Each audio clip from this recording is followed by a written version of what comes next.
Hey, yeah, I just got the sound muted while I was setting up. Welcome in.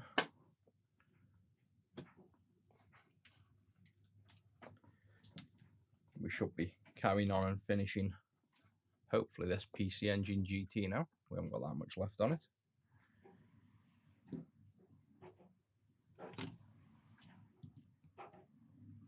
So we've got this now. I've finally fetched the audio amp here and the audio connector I've chucked on. So these are brand new ones. So you can see nice and clean now. And what I'll do, I'll just remove that from the customer's board just so we don't get confused and think we forgot something.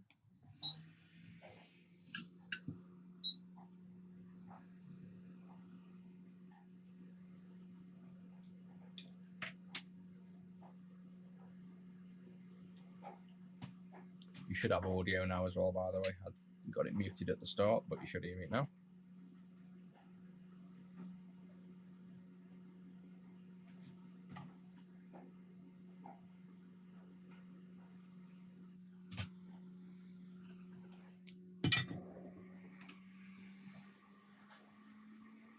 So that's all that side we did yesterday. I've just started this side. So all I've done is the diode, and then we got stuck on this Q200 package. So this took a while to identify. I'll go through how I've identified. I've got the exact part number now. When we come to Q201, we're going to have to do exactly the same. So I'm going to leave that for now, and we'll circle back and I'll show you how we identify that package and figure out what it is. Same with Q504, probably going to have to do a similar thing on that. So we'll do all the other components first and then go back to the more complicated ones. So we'll start with Q202, which is a 332 resistor. So that should be 3.3K.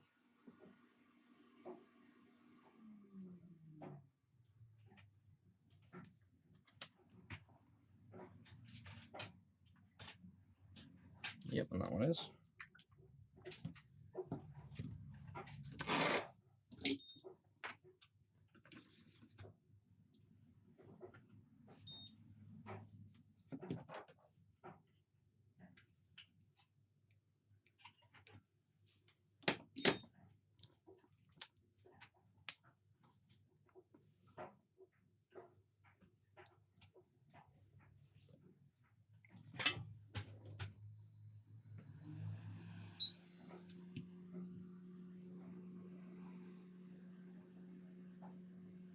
Hey, yeah, no problem. I've had a few emails about the GBCs today. Is it the... were you working on a few consoles with the GBCs? And having issues with inner loops, was it? Or was it somebody else with... I can't remember what the other one was, but I remember answering one recently about the inner loop batteries.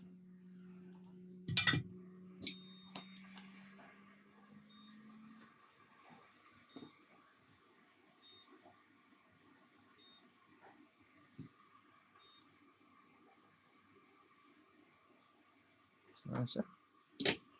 Yeah, I've jumped on a bit late today. Mondays are manic with orders though, so I'm not usually going to be on early.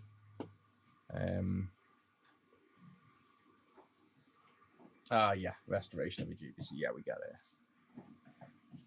We get about probably 80. I'd say about 80 emails a day on average. So I've had quite a few GBCs today. I can't remember the GBC with mods though. You'd have to refresh my memory on that one.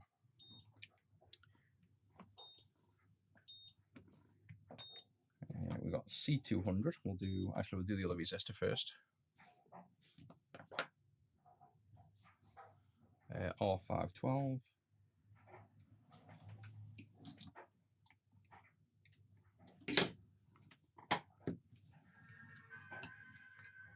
And that is 1, 2, 3. So that'll be 12K, will it? I think.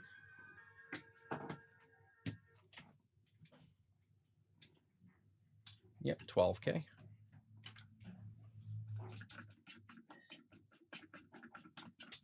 Yeah, on a Monday I'll sometimes be on early, but usually Mondays are too busy with orders and packing, so most other days I'll be on in the early morning.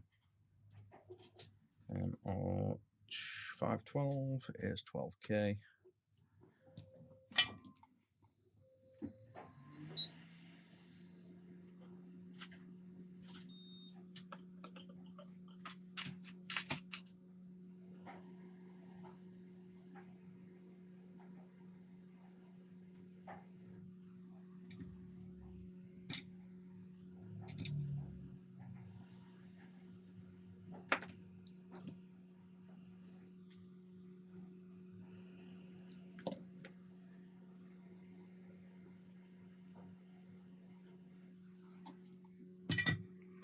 Right, now we'll do the cap. So we've got cap C512.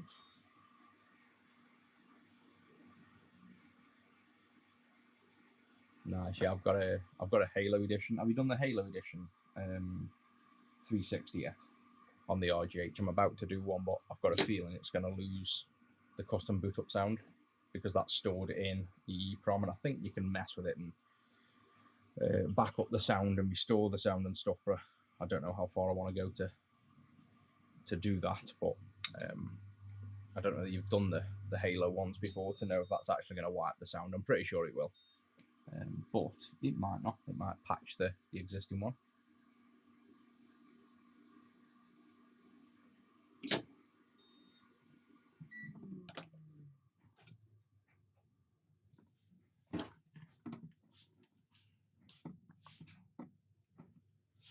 Ah, nice. So yeah, sound's going to remain. That's good then, because I think I had a customer before that didn't want it in case they lost the sound, and I wasn't sure. So that's good.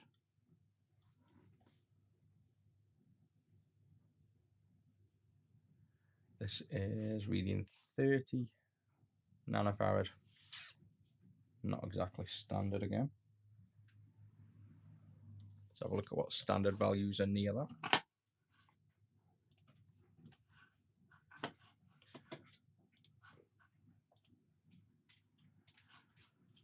I should really save this image. Standard capacitor values. I'm going to save this list this time.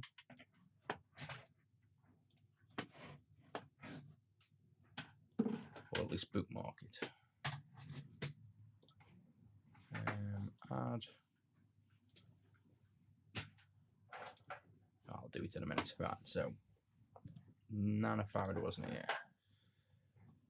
Oh, there is a 30 nanofarad standard, so it might well be 30 nanofarad. So we'll write that down.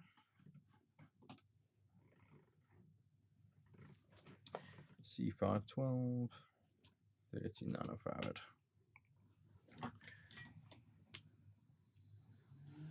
Ever made anything with ESP32s? Yeah, I tend to use the Raspberry Pis instead, like the RP2350. I prefer that over the ESPs. They're more powerful, but I prefer the Raspberry Pis at the minute. I'll probably move to ESP32s at some point, but I just prefer the PIO system in the Raspberry Pis. It's more powerful than the ESP. You can do a bit more with it. So it's a bit closer to like FPGA stuff without having to need an FPGA.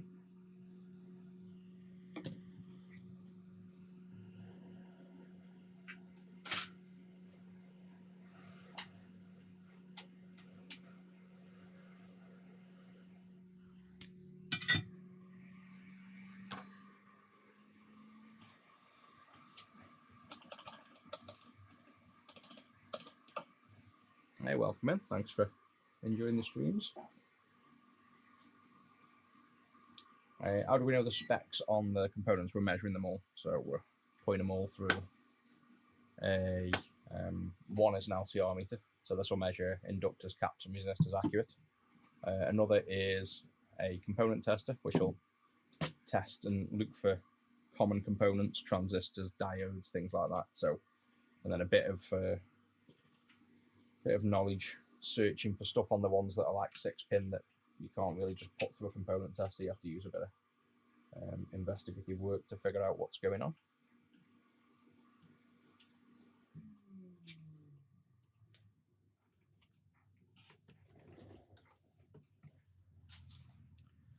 You'd think so with the Raspberry Pis, but they're not actually. The documentation's pretty lacking, to be honest, on the C++ side. So a lot of the things you only find out by looking at the source code. I think it's getting better, but yeah, the documentation's still pretty lacking, to be honest, to what you think it'd be.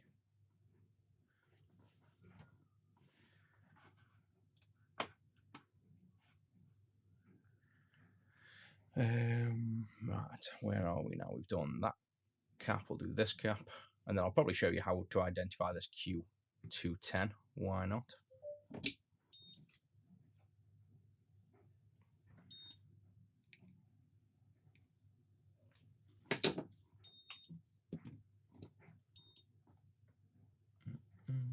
Where's it gone? Board's in the wrong orientation. There we go. Got each board in a different rotation. Using a multimeter for just the diode checks, I probably use the multimeter for. Otherwise, the LCR meter is more accurate. So I'm just really using that for when I see a diode package that's like a dual diode package. I was using the component tester for dual diodes for a little while till I clicked in. I was just being an idiot. I don't know why I was using that for identify diodes. I think I just got used to using it. 100 picofarad, that one's measuring. Seems fairly stable. Yeah, 100 picofarad both times, and that is a standard value. So C200 is 100 picofarad.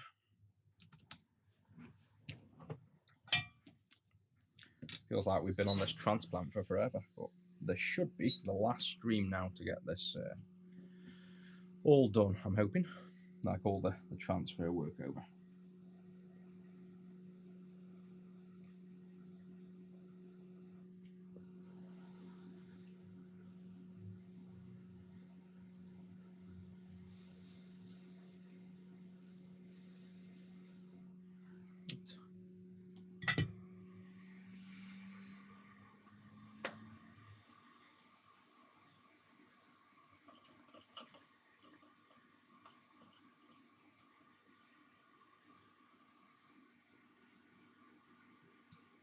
Yeah, I think a lot of it with I think most hardware, to be honest, most anything to do with hardware, FPGAs are even worse.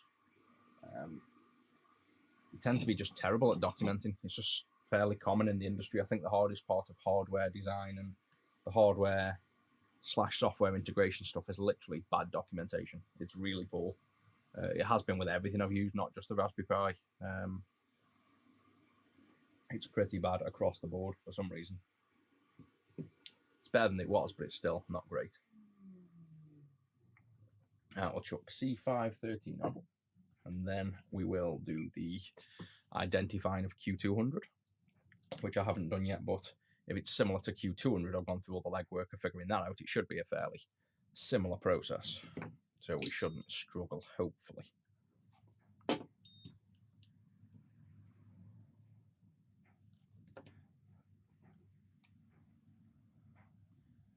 move him to the side, let him cool off, and then we will use this LCR meter. If people wonder what's going on when I'm just touching these probes on and you can't see what's going on, we're basically just touching these either side of the cap and waiting for it to read a value. And that's reading 150 nanofarad, which again is pretty standard, and we've seen that a few times on this board, so it's very likely going to be that. So C513 is likely 150 nano, did we say? I'm terrible at remembering these values in between writing them down. Yeah, 150 nanofarad, so that's that one.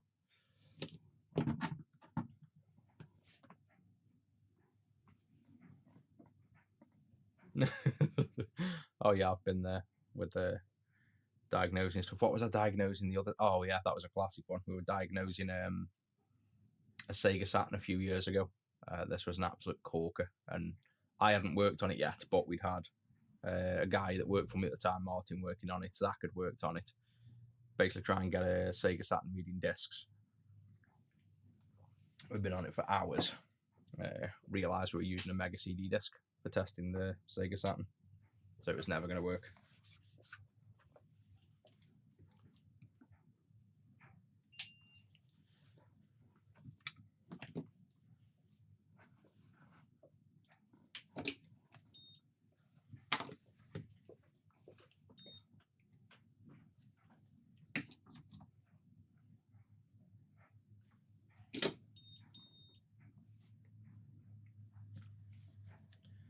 Hey, welcome into the chat.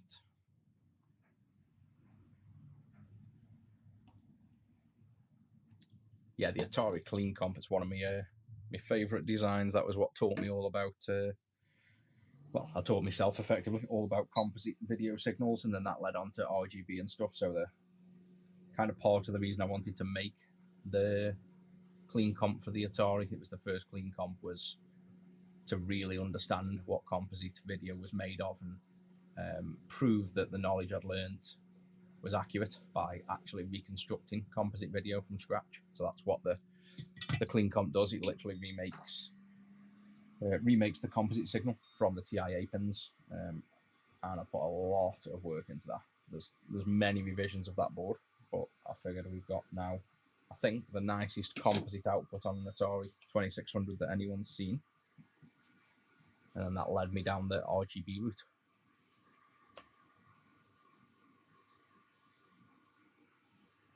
How much do I have in the work setup? What, as in like equipment, you mean? Like what's on my bench? Well, we've got this fancy camera, so I've got way more than what's on my bench, but we've got oscilloscope down there. That's my most common picoscope, like I don't know which model it is, I've got that many of them. Hot air station above, obviously a little test speaker there, batteries, a couple of games. These are super high powered lights, so they are used when I'm using the microscope, which I rarely use now. Soldering iron here. This is a cleaner for the tip, so just got rollers inside to really clean the tip. That costs more than the soldering iron. We've got a little rusty figure that somebody made for me. One of my friends from years ago made that by hand. We've got the tank from the Neo Geo, the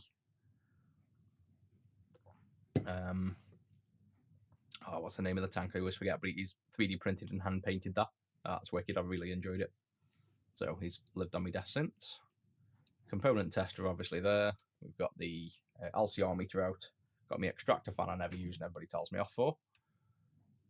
This is all camera. This is me pull focus for the camera. A little zoom in button for the camera. Another light from the other side. Over here that you don't really see so much because the camera itself's in the way. But over there you can just glance in the corner maybe. I don't know if I can even get that in focus because the camera's on there. I can't really show you because it's literally where the camera's pointing at, but there's stuff here which you can't even see. Right in the corner over here is a bunch of power supplies and signal generators, electronic loads, all the advanced stuff that you don't see much of. Tools on my desk, so I've got cutters there, wire, solder, and so solder and wire here. So I'll just reel it off from this side. A bunch of screwdrivers in, obviously, Jurassic Park cups. So this has all like the common tools: scissors, screwdrivers, marker pens, grinders. Got 3 or 4 cups over there with everything in. We've got walls, got CRT here. Got walls and walls of connectors for all the consoles. Zach's desk over there, which is a shit tip at the minute because it's in the middle of stuff. Keep going around. We've got more walls of stuff here, which that is as far as that wants to go that way. I'd have to spin all the way around the other way. Customers' stuff here. So this is all customers' goods in, basically. Boxes and boxes full.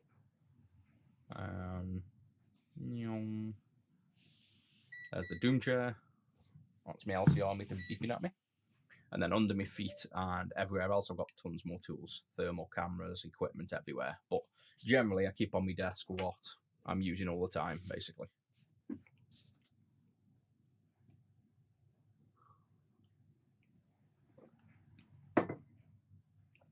For those that don't know what we're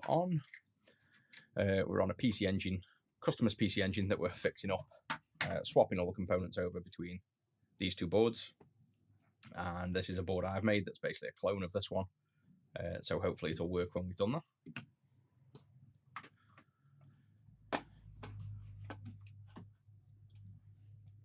And we were about to identify this component next in a second, this Q200 or Q Q201 will identify in a minute. So this is what we've got to figure out. It started in electronics years ago, just desire for myself to make a product for trailers to find blind spots of cars. Using flux, I do, but when I'm doing these soldering, I use SteriFlux. You'll just see me blob a little bit of solder on the whiteboard before I reflow it. Oh yeah, cost is 100 to 200,000, I'd say, and stuff I've got easily, if not more. I've got some machines and equipment, 20 grand, 25 grand. I've got a thermal camera that's 25 grand. The camera above my head's 10 grand. Yeah, there's an absolute insane amount of money in the equipment. A lot of what I use isn't expensive, but I've got some ridiculous amounts of money invested in it. This one then, we want to identify. What I've done for this, I've already done this to try and figure out what Q200 was. So we had a 6-pin chip here. And obviously, because the component tester's got 3 pins, you can only really test 3-pin devices. We have a 6-pin device here. So the first thing is you could sort of Google and search around for 5C09 or whatever this is, but typically on packages, the smaller numbers here are like date codes and manufacturing codes and things like that. So you won't get anywhere with that. You'd want to focus on a 5C. And then when you're looking for packages, you want to get the package size. So I've measured this with vernier to find out the exact size. It's identical to this. So this one I've found out is a SOT, wrote it down, I think it's a SOT 23-6, yeah. So it's an SOT 23-6, that's the package size. So then we could Google SOT 23-6 package and then 5C and see where you get.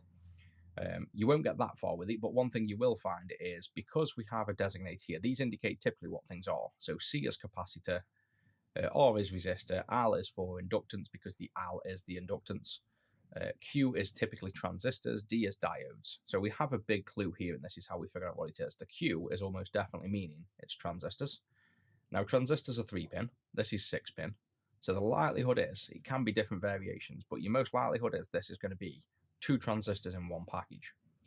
So then we can narrow down the search and search for a dual transistor SOT 23-6 and then 5C tagged at the end. That'll get you just results because there are dual transistors in a package. It doesn't really get us the answer. So then what I did further than that was there's websites you can find that are called like SMD marking identifiers, and these codes 5C and I think the other one's 5H or things like that, the semi-common package indicators. And if you search enough, it took me a while, but I found a site where it says that basically the 5C marking is very typically a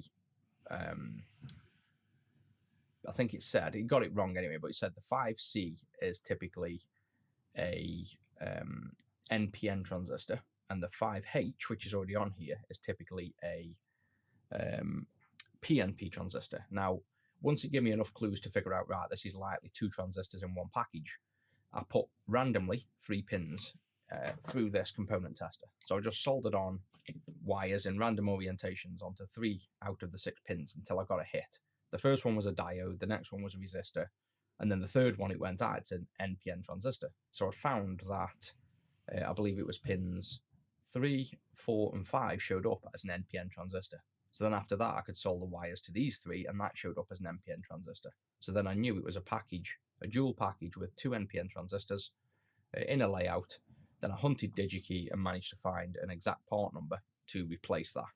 So we're going to attempt the same thing with this now. So let's do exactly what I did on the other package, because this isn't the same. So we're still going to have to identify it, but we're going to use the knowledge from the last one to figure out hopefully what this is. And my thought is, if the 5H was an NPN, I'm going to already make the assumption that a 5C is a PNP, so the opposite way around, because the marking is different for a reason. So I'm going to make the assumption that we're dealing with the same pinout and the opposite transistor. So this shouldn't be hard at all. We should be able to do this fairly quickly because I'm making a lot of presumptions that this is very similar to the one I've just done.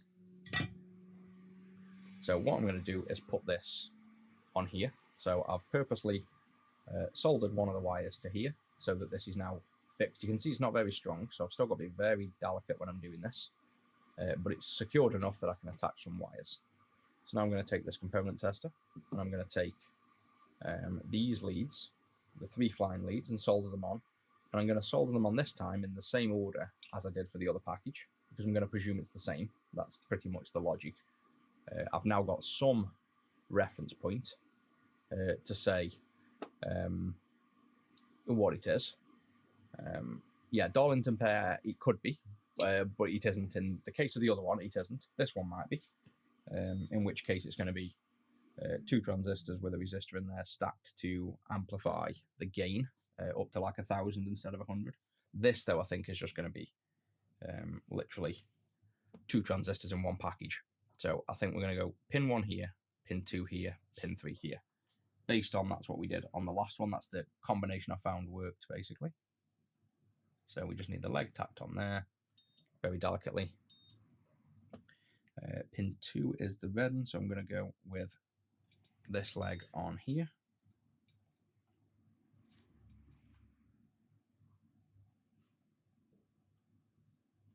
And then pin 3 is this leg over here. I can just about see it with the zoomed in, really zoomed in lens. I can just about get this. It's I'm working off the image you guys can see here, so pretty hard to see. And I've got a tip the size of England. There we go. So with that on now, what we can do is zoom out a little bit so you guys can see this. I don't want to bend the pins too much. There we go. I'm going to tap this and hope for the best. This should be, I presume, a PNP. Yeah, there we go. So basically all the work I did on the previous ones paid off on this one. So now what I need to do is make notes of this. So we have the, what is the package? Where did it come from? Q201. Q201. It's going to be a dual PNP BJT. The marking is NC, and I'll find the part number after. Hopefully the next hunt is we'll find a part number for it. We have a VBE afternoon rhyme, welcome in. VBE of 0.8. I'm going to say that's meant to be 0.7. It's just a worn out component. 0.7 is a fairly common volt drop, or rather saturation voltage for the base. Pin 1 then is actually pin 3 on the package where we've got the wire soldered. So the collector is pin 3. So I'm just going to put pin 1 equals, and I'm going to leave that blank. 2 equals 3 equals, right. So now pin 3 is, and you can see me just putting it on the spreadsheet here basically. I'm just starting to type. Pin 3 on the package is pin 1 on here, so that's the collector. And I'm going to put it in as the collector 1, and then pin 4 is the next pin on here, which is pin 2 on here. So pin 4 is E. So 4 equals E, and it's going to be the first collector. Pin 5 is the one above, which is going to be the base. So pin 5 is the base 1. And you can see on the one above here, it's exactly the same layout. So it's literally pin 3 is collector, 4 is emitter, 5 is base. So I'm going to already fill this out, presuming the other pins are identical, and then we'll test that they are. So we should be able to find a complementary pair based on the part number I've already found. So you can see I've already found this part number that's a perfect match for the other one, MMBT3904DW. So I should be able to find the PNP variant of that exact make and get the code. So just before we do that, let's confirm the other pins are right, because I'm just making a presumption, like I say. So gently move this back into position. Zoom right in as far as we can go. And now what we want to do for this one is we'll take the wires off.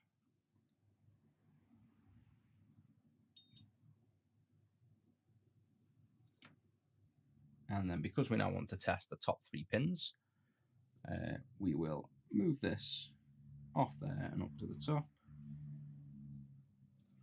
I don't know whether that's fully in focus and it's just the zoom. Yeah, it's pretty much the lighting on this. because of just the sheer tiny size of this component. You can't really get any clearer than that at the minute. So now we will reattach the top wire.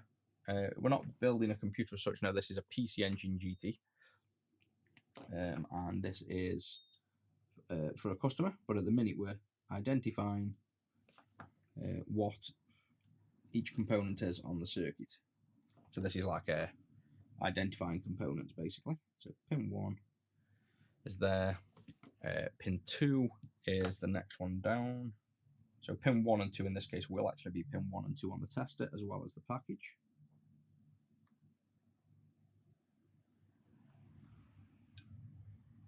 It's there, and you try not to put any strain on these pins because they're super delicate.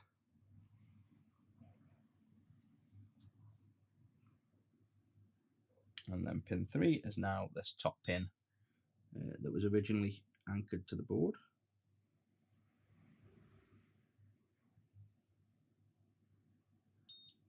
And that's anchored on enough for hours. We only need it to test, which should be good enough. So now do that, bring this down gently. Oh, he says gently and pulls the wire off. Let me just reattach him. And it's only the solder that's come off there, just a dry joint. It hasn't done any damage to the package. Just reattach these.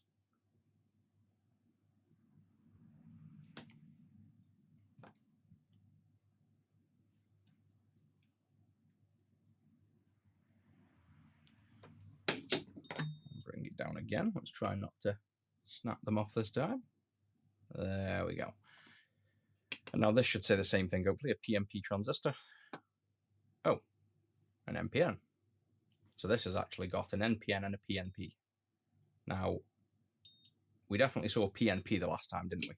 Just so I'm not getting crazy, which means this might be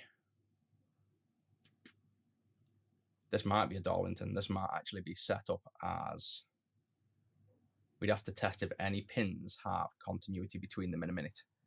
But more than likely, this is just a package with a single NPN and a single PNP still. But let's see. If anyone remembers if that was definitely PNP on the last one, then let me know. Otherwise, I might just double check it. Now, this one's actually an NPN, but I'm sure it was. So I'm going to write down, instead of C2, I'm going to put C PNP, B PNP, and E PNP. So this will be pin 4, pin 5, and pin 3, wasn't it? So that's the P. And then pin 1, 2, and 6 are the N. I'll double check that other one. It'd be strange if it was, because it's got a different marking. So that's why I'm thinking it's not, but that's now the N setup. And let's just double check. So 1 should be the emitter to the base. Yeah, 1 the emitter to the base. See that. So that's all the same. So let's just swap back, just to be sure now that it was a PNP on the other pins. Because that's got me wondering. I'm 99% sure it was PNP, but let's just double check.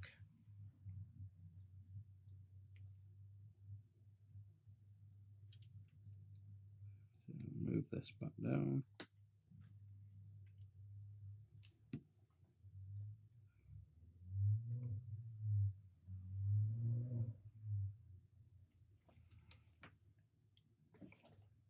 So this one is going on pin 3.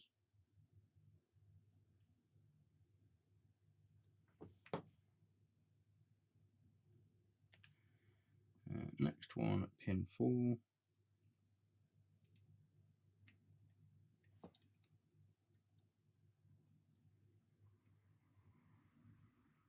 And the last one, pin 5, just to double check.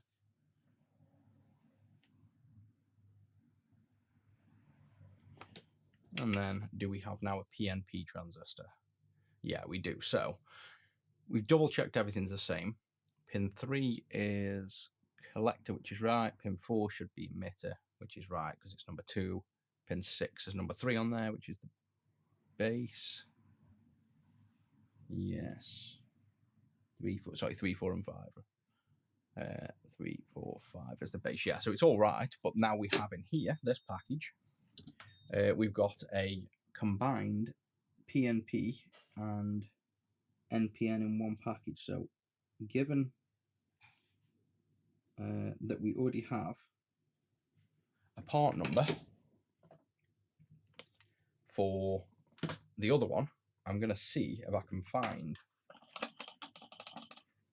anything related to it. I might search now, I might search later on, and then let you know. I might do it as we're talking through the stream, just to start hunting, because I don't want you to sit here while I just search for a component basically. But I'll do a hunt with all that information we've now got, and we should be able to find the exact part for that. We know the pinouts, we know what's in there. They're basically just a dual transistor package, so I'm sure we'll be able to find a perfect replacement for that if we look.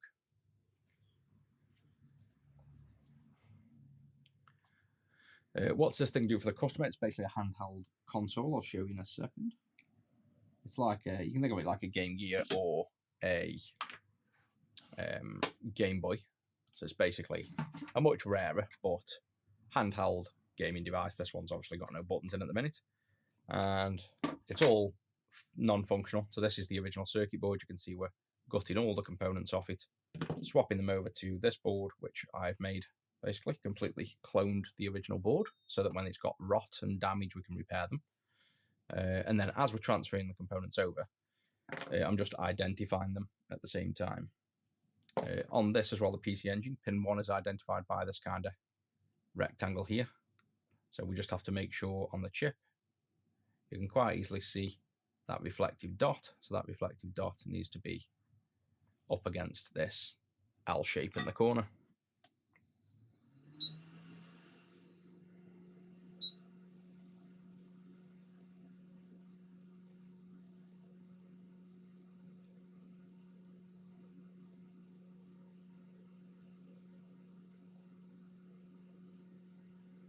And there you can see that 5C marking quite easily now.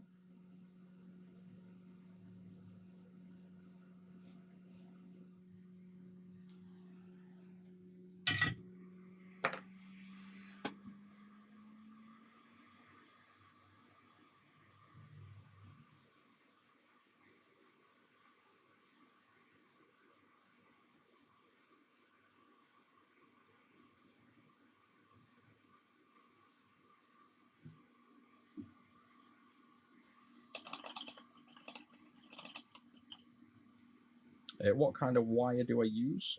I use, you probably call it enamel wire or magnet wire. It's basically about 0.2 mil thick wire, and this red is enamel coating. You typically get it in, let me see if I've got another tub that's more standard.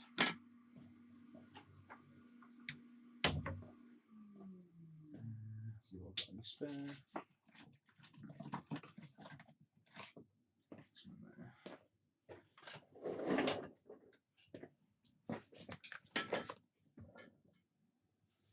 So you normally get it in a reel like this.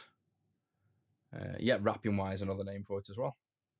So you can see this one's had a puncture, but just again, magnet wire. And it normally comes like this, looking like copper. So when I was using this, I'd be constantly stopping telling people when they were saying, why are you using bare wire? You're going to be shorting things out. So obviously, you'd expect that in one way because it does look like bare copper.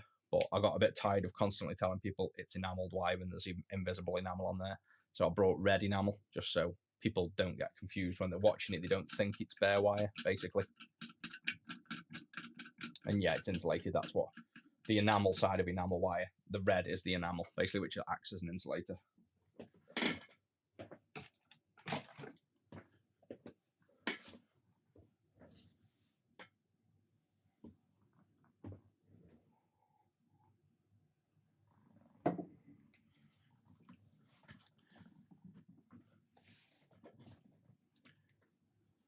Direct connection from a mobile phone screen flex to a HDMI. Possibly. They normally use what's called DSI, or I think it's DSI, like MIPI, basically. MIPI DSI, which is a standard for integrated screens. So it's not technically HDMI, but you can get MIPI to HDMI converters. So I doubt you'd get a direct cable. In essence, it would have stuff integrated into it.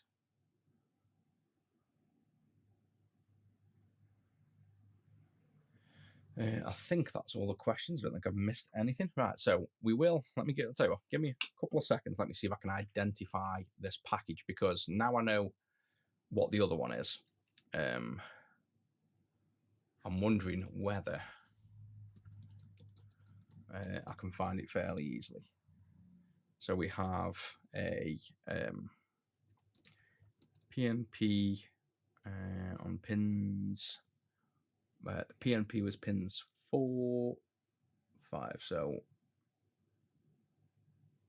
1, 2, 3, 4, and 5. So 1, 2.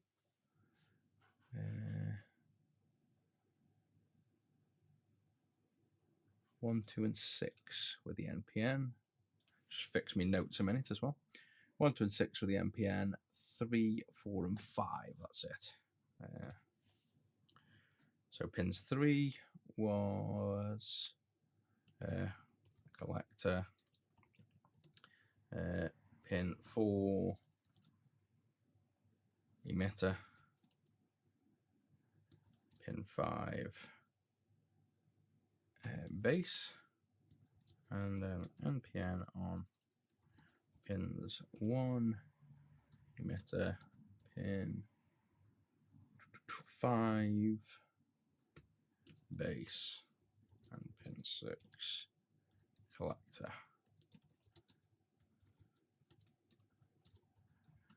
I'm just going to do a quick search, see if I can find anything.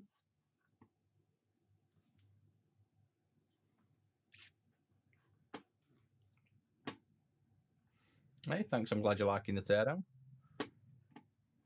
And no, I am not sleeping. It's only, I'd be in trouble if I was sleeping. It's 5 o'clock in the afternoon here.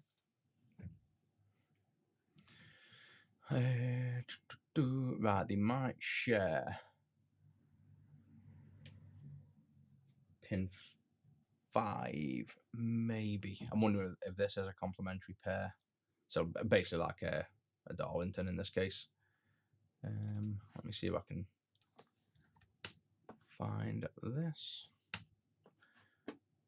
Potential part number. NPN, PNP, SOT20. Ooh, that's expensive if it is. I could probably find some cheaper alternatives. Show me. Oh, I hate it when they don't show you inside the package as a nice layout. I wanted that to show me inside. C1.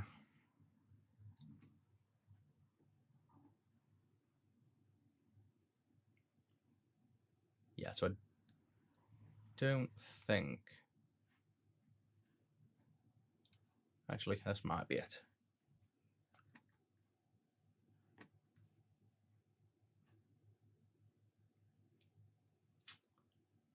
Yeah, I think I found it. So let's just look at that. Oh, where's it gone?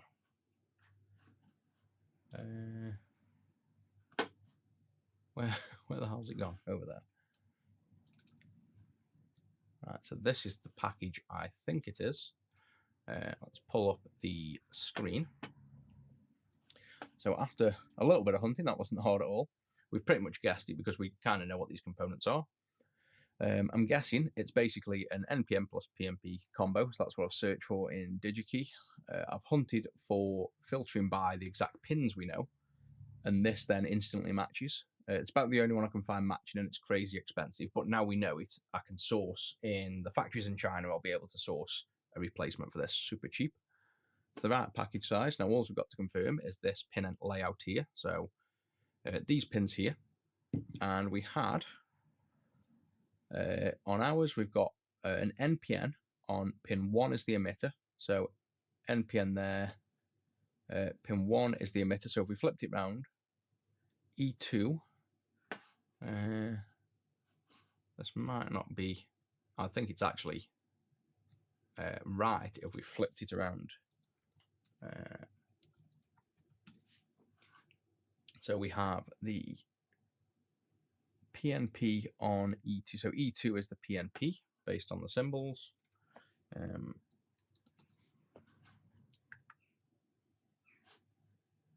Yeah, so if we rotated this 180 degrees and classed this as pin 1, would that match? I don't think it's actually matching the pinout. No, it isn't, is it? Emitter, pin 1. Oh, it is. Emitter on pin 1. But that is the NPN, whereas this is the PNP. So if you rotate it round, though, pin 1, 2, 3, pin 4 would be emitter. Yeah, so pin 4 would be the emitter of the P. This is confusing going this way. Pin 5 would be the base of P, which it is. 1, 2, 3. Pin 6 would be the emitter of N. No, so it's not quite right. It doesn't quite match the pinout, but I do read chat, yeah, when I'm not turning my head sideways. So I almost found the correct one there, but that's basically what I'm going to do. I'm going to search for complementary pair NPN and PNP BJT transistors in that package, and I'll just scroll DigiKey and look at datasheets blindly, and I'll find one fairly quick. And I don't want to bore you with that side of it, but you get the idea now. I think you'll realise that's how I'm going to figure out what that component, like we know what the component is now, but that's how I'm going to figure out finding a new part number, basically. So now we can put these connectors on now because we've done the other side of the board. So let's just show you how to do one of these. Pretty simple. Solder on there, flux on there, and we're going to warm this from the other side of the board because we don't want to melt it, and we don't have spares, and you can't buy spares at the minute until I find out what they are. So this is the customer's original, and this is probably going to be hardish to film. Zoom right out. What we need is, or what I need something to hold the boards up here. I originally did have a little arm gripper, so I'd almost want to have this up here like this and have a little arm. What I'll do is I'll buy a little, what are those things that used to be like they wrap around tree branches, the little camera grip arms, but I want it with a claw at the end. I'll figure something out for that. Until then, what's a low-tech way of holding this board here? So you can actually see that. I want you to kind of see the melting there while I can get my hot air under it. So I sort of need to hold this here somehow. I know the lo-fi way, just hold it with my hand, I guess.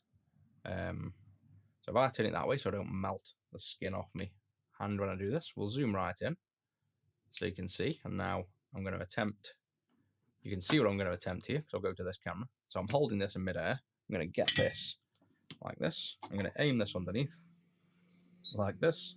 And I'm going to kind of treat it like a hot plate, do this, and try to look at the camera while I'm doing this. So this is going to be fun. Get that into focus for you. Get this underneath. And I could probably do with focusing that now. It's a bit lower. There. Get that in. The things you do so you can see it happening. So right, there we go. I can't move the hot air because it's the wrong hand. So I'm going to move the board instead of the hot air. Otherwise we're going to get heat in one spot. Which is, well, I'll try and move the hot air, otherwise it's not as nice looking. This is burning my finger already. So what we're looking for is when that melts, it'll just pull into position, hopefully. I'd normally position with tweezers and stuff, but I've got no third hand. So, this is really getting hot on the finger. Nearly there.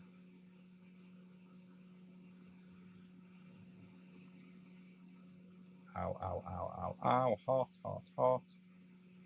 Can't be far off now, because I've got no skin left on my finger.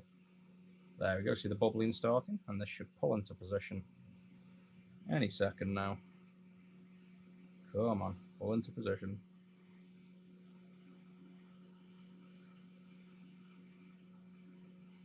we go. So the solder's melting. Can I shake it into position? Oh man. I think that's in position. He wants a slight nudge. Are we?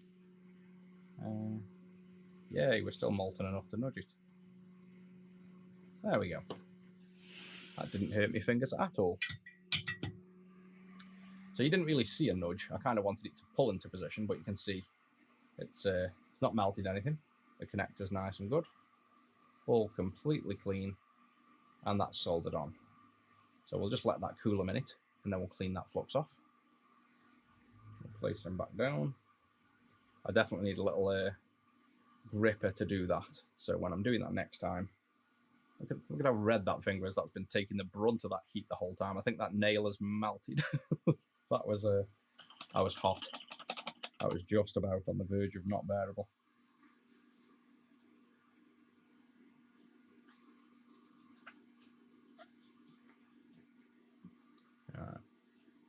And yellow, get out of the connector. That's going to make me warm it up, isn't it, to get rid of that yellow. See if I can just get scrapers in between there. I think that's some original flux in there, that yellow, not ours. I think that's come off the original board, because ours cleans up quite easy. Well, that will probably come off. There we go, it's nearly off. I was going to say that will come off when I do a final clean on this board. Yeah, that's that one. Streamlabs, I forgot to set that up. I set up Streamlabs to tell everybody to buy Rusty a treat every 20 minutes or something, or after 20 minutes.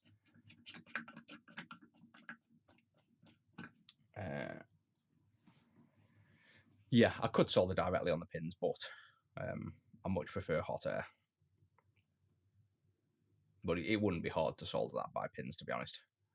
I'll do these two after, but I won't bother holding that and gain it in a funky angle. I'll just do it over the edge of the desk like I normally would. You just won't be able to see it very easy.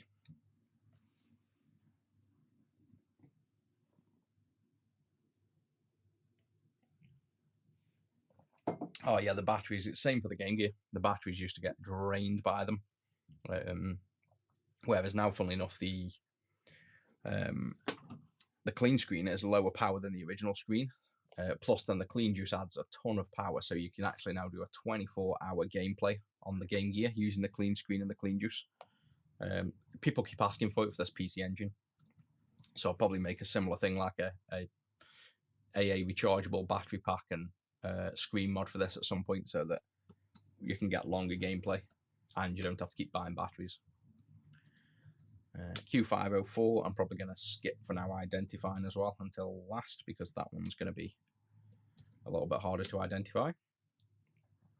Right, I wrote down all of those designators, so now we'll do R511 here, I think, first. Well, we'll do all the resistors again.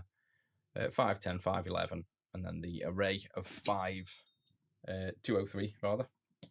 So let's just pre-tin these pads on this board, identify them on the other and test them, and then hot air them all over in one go.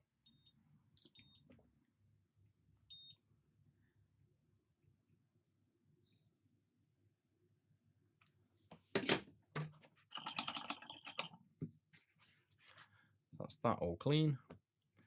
So now if we go over to the customer's board, we want to measure the 511, say first, and if we zoom right in, 511, oh yay, that's going to be, I'm guessing 681, so that'll be 680. 682 will be 6.8K. So I'm guessing it's going to be 680 and 6.8K. That's the assumption. I should probably keep my multimeter this side of the bench now, because with doing the streams, I'm always moving this back over. I've got a slimmer iron coming soon, so I'll probably put my multimeter over this side so I can easily bring it into view. So 680, I think we said this is. Yeah, 680. So 6.9K basically, which is the 680. And the other one then will be 6.8K. Yeah, so those two are fine. We'll swap them over. I thought we were getting nice and close on this, and then we've got a ton, a ton of bloody components that are going to be fun to identify. We've got like another Q up here, so I'm hoping it's not going to be too hard. Where are we? We've got like the Q503 here. We've got a Q501 here. We've got a Q902 here. The transistors won't be hard. We've got the Q504. Bunch of component testery stuff we're going to have to do. But we're not that far off now. So we'll hot air these over in one go.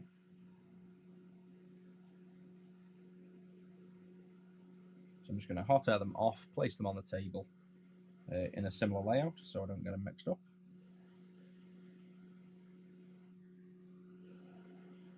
And we didn't identify these, but we'll test this one on the board when we swapped it over. It's a resistor pack, so I'll remember to measure that in a second. Over here, extra flux.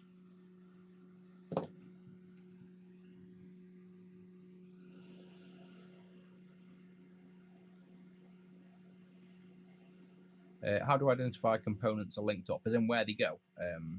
I've done PCB scans of this entire board. That's how I've remade the board. So you literally use your eye and follow all the traces where they all go to, and you draw up a schematic very slowly to figure out where everything goes. That is effectively the reverse engineering side of things. So it's something I will do once we've identified all the components. I'll redraw the schematic fully as well. And then we have a complete remake, including schematic of this entire system then, which I don't believe anyone's done. And I believe there's a few people that seem to have done it partially, but they haven't identified all the components, and there's quite a lot of mistakes I've already seen in anything that already exists out there. In attempts to reverse engineer this, I can already tell you that the existing ones out there are wrong in not tons of places, but enough places that they're not accurate enough to rely on, basically. If you want to draw it out yourself, then is that I think we've got some discoloration on the edge of this board. Oh, that's a shame. It might clean out, but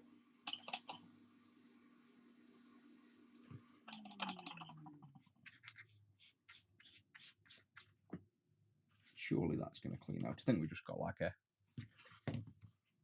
flux stain somehow. See that little bit of yellow there?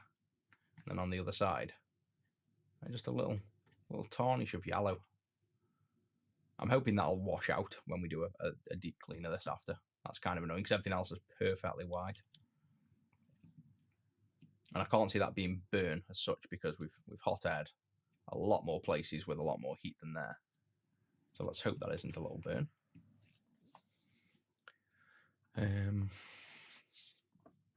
Yeah, I will be up the road. I'm on Bagnall Bank.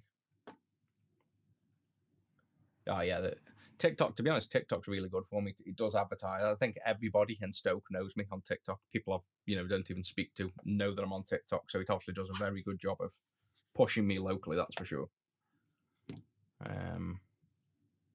Right, so this resistor pack we need to identify. If we zoom in, that looks like 151 to me. So that's going to be 150 ohm, I'd say. So I get the multimeter on them. We need to check every one as well because we are obviously transferring them over to this board. So I need to make sure for the customer's sake, all these are good. Yep, 150. 150, well, 155, but close enough. 155. 155, so they're good, and that's 150 ohm. We are fixing this PC Engine GT for a customer. Basically a handheld, transferring it over. So this is the customer's board, transferring it over to our new board and identifying every component as we go. So at the minute, I'm just in the middle of identifying all the components.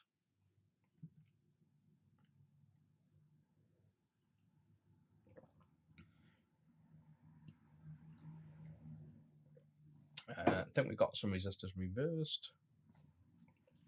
Let's have a quick look. No.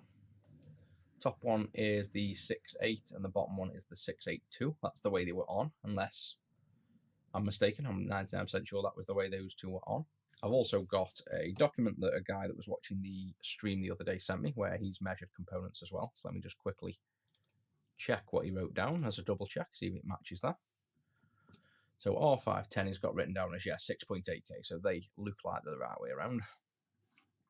So we have R510, 6.8K, R511, 680 ohm, R203 was 150R times 4. We've got a capacitor next, C210, C201. How much is it going to cost the customer? They've paid, I think, 350 quid for the board swap and a TFT upgrade. So we've got to do a full TFT upgrade yet, an IPS screen. So this board will give it a brand new screen, so he's paid for that as well. But he hasn't paid for diagnostics. So the bulk of the cost, the screen's like 100 and something pounds install. The basic fee is 40 odd pounds, I think. And then the re-PCB is probably the other 100 and something, I'm guessing, due to the fact of simply how long it takes. It takes a hell of a long time to transfer everything over. Right, C201. Yeah, the NES pin video. I've done quite a few of them. I think that they definitely work better than replacing the connectors. If you just service the original connectors well, I think it works a lot better than swapping them out at the minute for those third-party ones.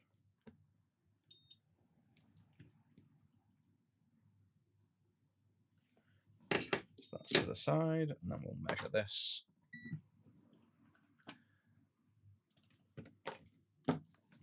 So let's see what this is.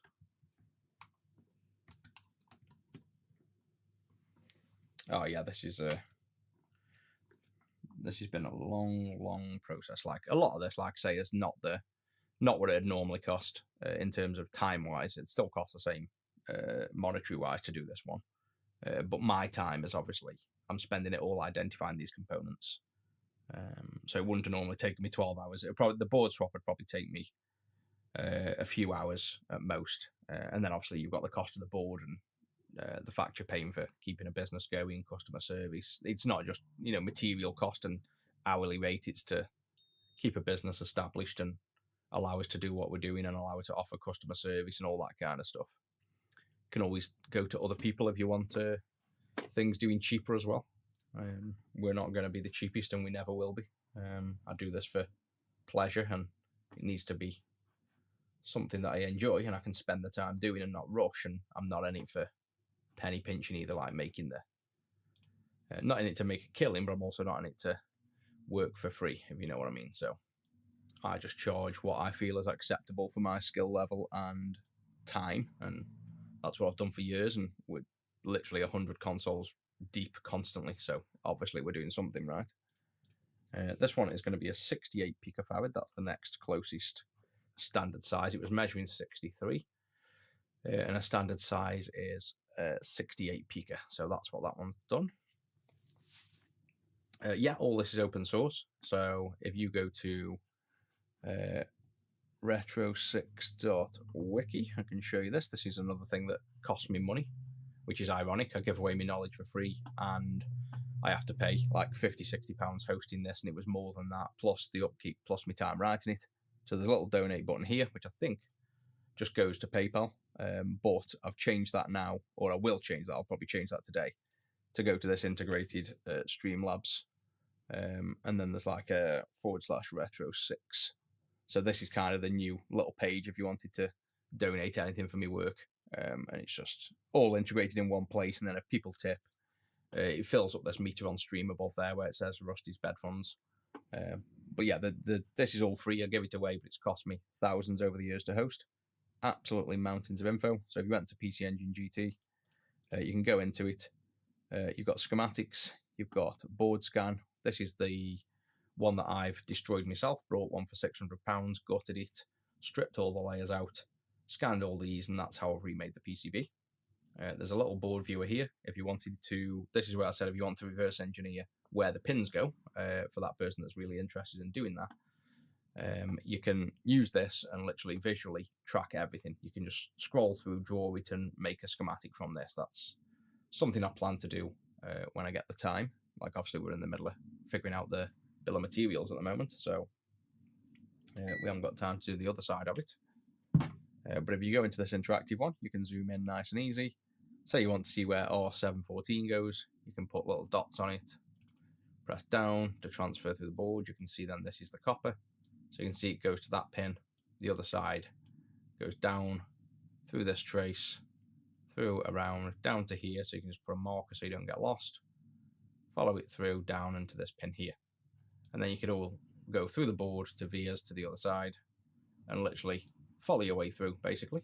And that's how you'd reverse engineer. You'd take a lot of time, just like we're doing on this, to slowly work through the board and layers and put pin to pin, and then that's how you'll form the schematic. That combined with this bill of materials we're making that will also be shared, will make this into a complete schematic at some point.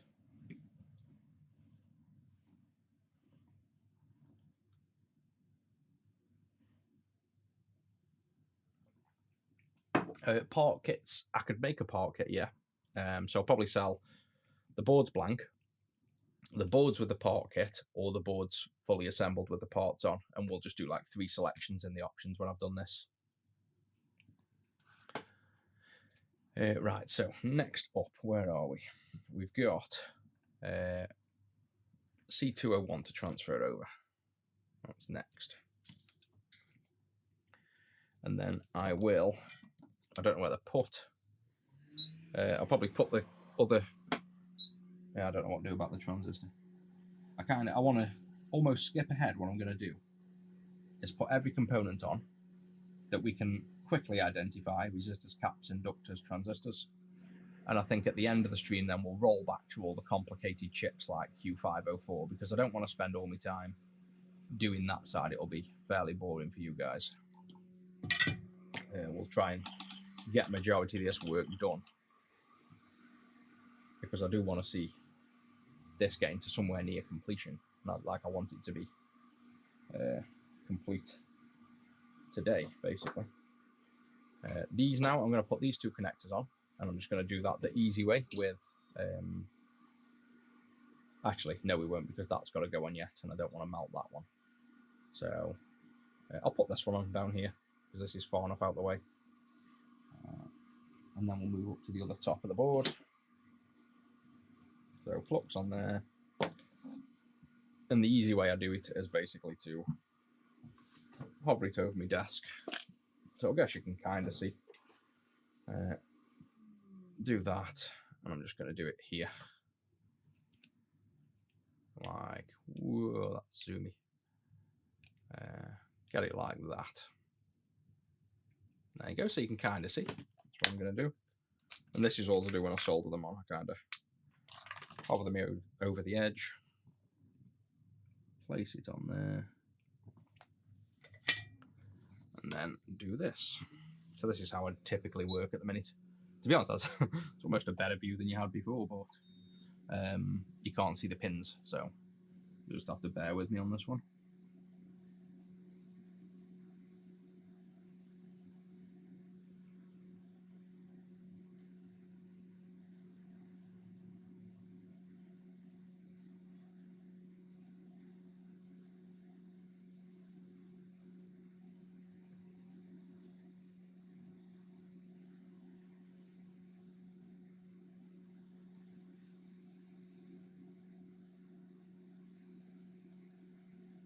Tastes when it doesn't melt your fingernail as well. Much easier this way. Nearly there. This will probably pull it now. Yes, of course it does. This one pulls nicely when it wasn't easy for you to see the pull. I don't know whether you saw that on there, the jump, but that was the pins pulling into position. And then it cools down again once it lands, and now it's about to fully reflow.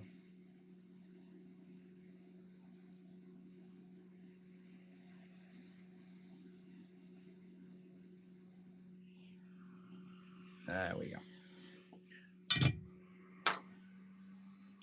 So that goes to the overhead now. We bring that in.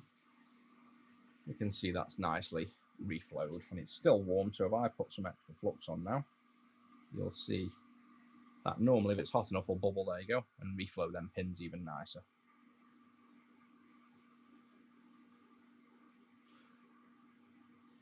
Complete Xbox OG cap kit. I'll pull it on my list. We've got another one in. I think we've actually just finished all the Xbox OGs. I don't think there's any in now.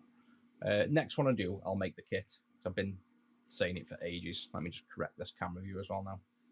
So when I swap back, we've actually got the correct view. There we go.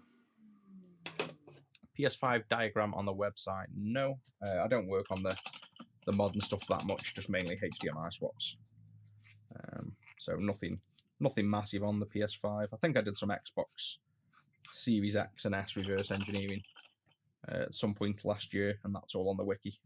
But no, PS5, I'm not really a PlayStation fan, I'm an Xbox fan, so I don't really work on PlayStation much other than PS1 is obviously one of my favourite consoles, but after the PS1, not a fan of the rest. So we're going to leave that because of the heat, we're going to leave that because it's complicated and come back, and I'm going to check on the bill of materials, did we write everything down? Because if we didn't, yes we did, so that's fine. Right, so now it's this area and we're done.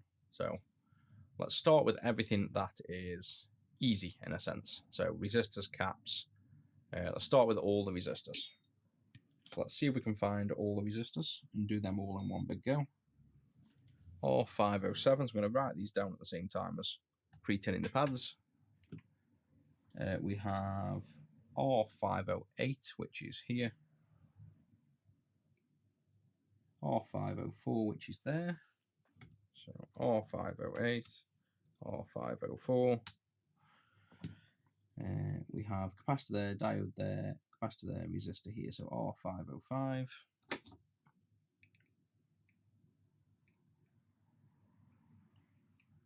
R507.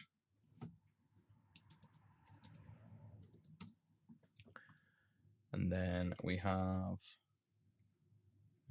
I'll tell you what, let's do it in that small chunk. I think we said this last time. I go for do loads and then I decide we'll do it in a bit smaller chunks. 222 should be 200 and, no, 2.2K. Yeah, 2.2K this should be. Go on, multimeter. Yep, 2.2K. So 507 is 2.2K. 505 is 391, is that? So 390, I'm going to guess. Yep, 390. So 505 is 390.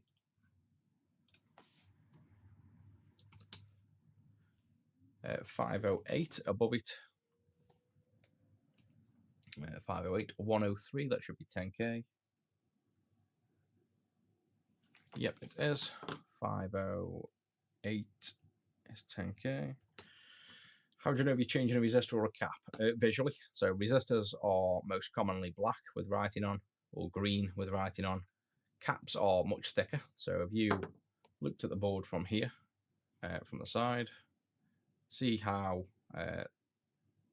thick this cap is here. See how much it's standing off the board. And look at the resistors that are flat. So caps are usually sticking up more. You can see this one isn't. This one's fairly flat. But the colour's also a good indicator. So again, fairly common now, but capacitors are normally this brownish colour. Resistors are normally black or green.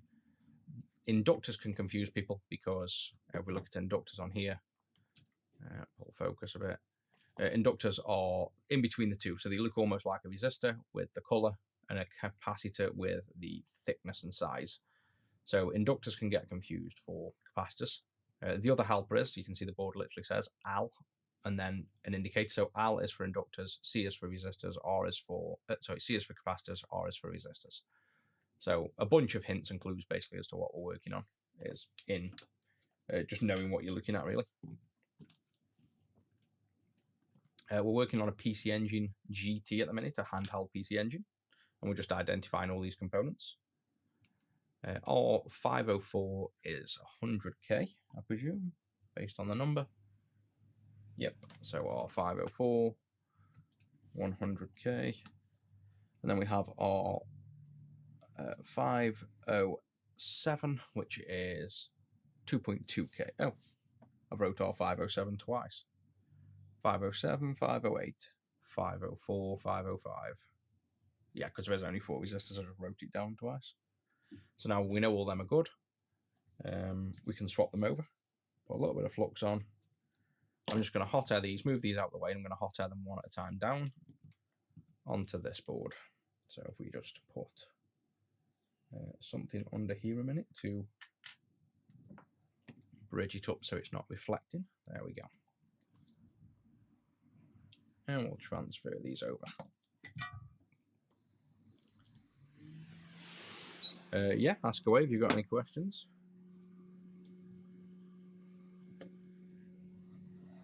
Start with our 507.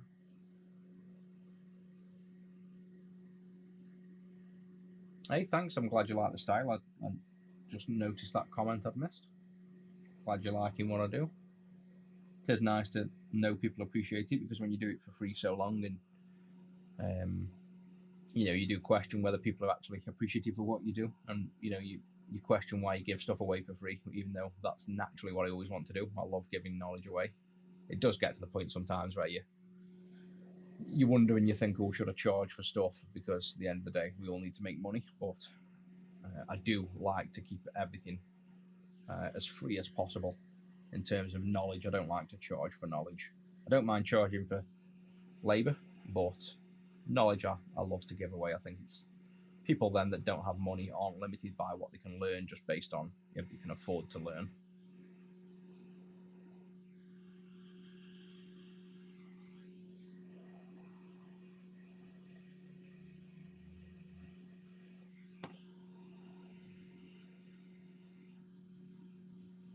I think that one's got a tiny bit too much solder on, so that one keeps wanting to move off centre. Same with this one. So that's going to be fun trying to nudge them too. I'll probably touch them up with an iron because they're not wanting to stay flat.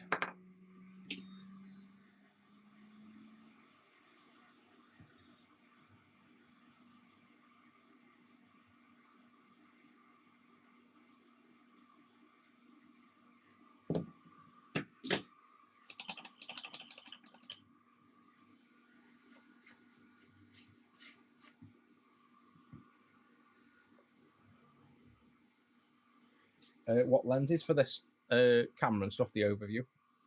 It is a Blackmagic Cinema. Well, this is a Pocket Studio 4K, I think. It's 6K at the minute, so a 6K sensor.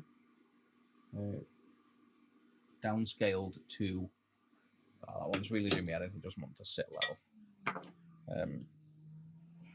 Not important, I just want to get it nice and straight. It's basically like cinema grade lenses and equipment just to record a 1K stream. So overkill, but I love the quality.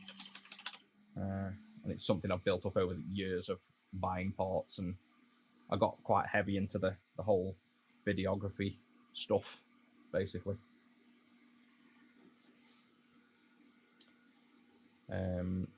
It doesn't matter for resistors, they're not polarized. Same with most capacitors except the electrolytics. So it doesn't matter. I'm not very pleased with those. They don't look very well. Like visually they aren't as pleasing as the others, but I don't want to waste time doing that. Right, caps in this area, we're going to do all the caps. So let's write down all the caps as we go. This is going to be C721, C722. I'll show you the lenses in a minute, the Cameron lenses. I'll swing them up so you can see. C507,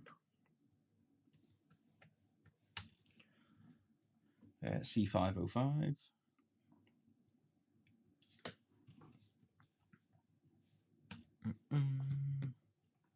Yeah, BGA work, I do it all the time. Hand soldering prototypes, often I use BGA stuff. So like the GBA clean screens, BGA chips, I hand solder them. If there's repairs I need to do, I will as well. I haven't done stuff in a little while. We don't seem to have actually seen much BGA stuff in. We've been flooded with stuff like this, but yeah, I've done plenty of it. Right, that's them pads tinned. I'll just show you this camera now. So the face cam here is an OBSBot. So that's ridiculously short for the price of it. Like, I can't tell you how good that lens is for a cheap, small, like £300 camera. This one I'm zooming around with is another OBSBot, so this isn't that clear. You can kind of see it's okay, but it's far from sort of, ooh, all the flux has run. Look at that dirty flux on the other side.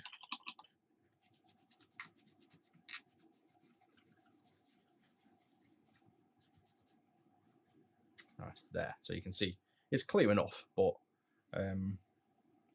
not as clear as the overhead. So I can see the lack of pixels basically in the image. But that's still really good. That's like a £2,000 camera, maybe. Can't remember what I paid for it. Or 1,000, I don't know. That's that one. And then the main one I've got for the overhead, which is the super clear, is, why is that so zoomed in? There we go. Zoom out. You'll see the jerry rig of a setup up here. So go up here, got a big frame on the table. Just clamp some arms to it now so I can move it around. And then this is the Blackmagic 6K cinema camera and a Canon cinema lens, so the cinema glass, which is much higher grade. I've got this electronic zoom that comes out, and you can see I've attached a USB cable inside the circuit board, brought it all the way down here, down the arm, wrapped it up, and I've got a little, can we see that anywhere? Where are we? There we go. I've got this little switch, so I can flick that switch on and off to zoom in and out. This is the pull focus, so this is what you'd normally attach to your cinema rig to focus. So then if I hold this board here and I'm twisting the focus, you can see I'm manually pulling focus basically when we're working. So I'll put the board down, and then this is me pulling focus. It's not autofocus. Again, you wouldn't normally autofocus in production, like talking main production studios and cinemas and all stuff like that. You don't have autofocus. It's not a thing. So you get used to pulling focus. It gives you more control as well.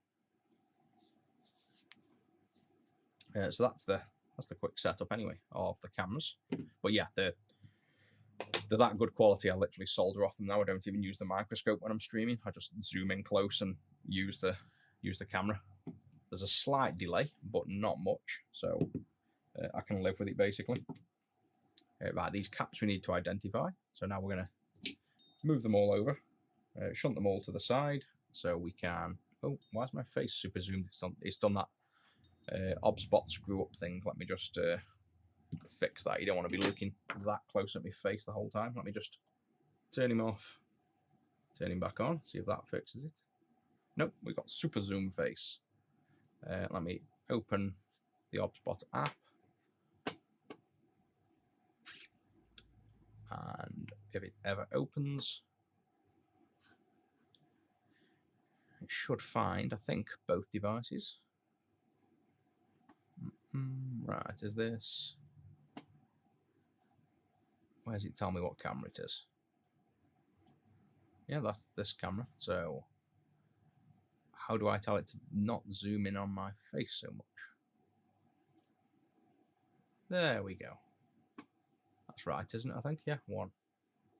Was that a bit more zoomed out? I think I've got it set to slightly cropped in. I can't remember. 1.1, there we go, that'll do. Yeah, it does that every now and then, just randomly glitches, and it rarely does it, but randomly glitches and zooms super close to the face. Right then, let's move these caps off, measure them, get them transplanted.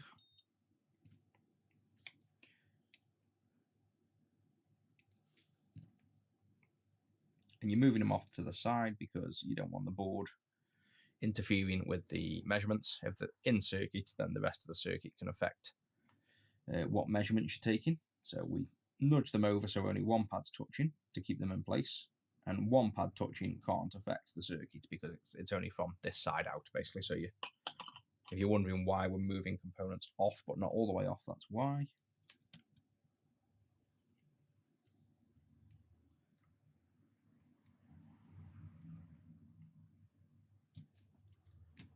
C503. Right, that's all them. Now we get the LCR meter in and move him back into place. The good thing with this is you can store, if I press a button, you can store set positions like that. So that was the last position we must have saved. So you can kind of pre-configure the setup if you wanted a certain position on, say like there now, I can hold a button, save that position. Then we can do another position that's maybe, say, zoomed down here. And save that as like position 2.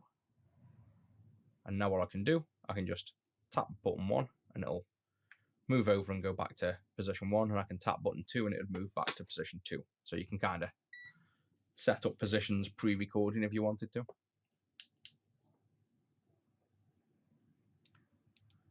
Yeah, you have to be careful not to pull traces, that's for sure. Right, C721 we'll do first. And this is 428 rather, nanofarad. So 430 nanofarad. Closest one to that is 470. So I'm going to say it's a standard 470 nanofarad. Then we have C722. 1.5 nanofarad. So 1200 pica is 1.5 nano. Caps lock's gone on, I think.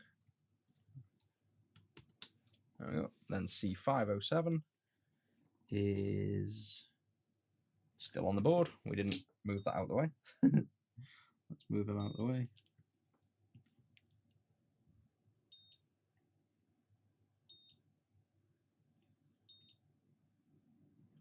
That beeping's my eye and constantly dying because it knows I'm about to replace it. We'll come back to 507 because I've just moved it and I want it to cool down. So we'll try 503.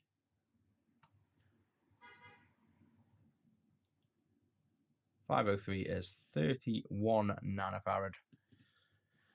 So 31, closest to 31 nano is 33 nanofarad. So let's go with 33 for 503. 33 nanofarad. We'll go back now to 507. That should have cooled.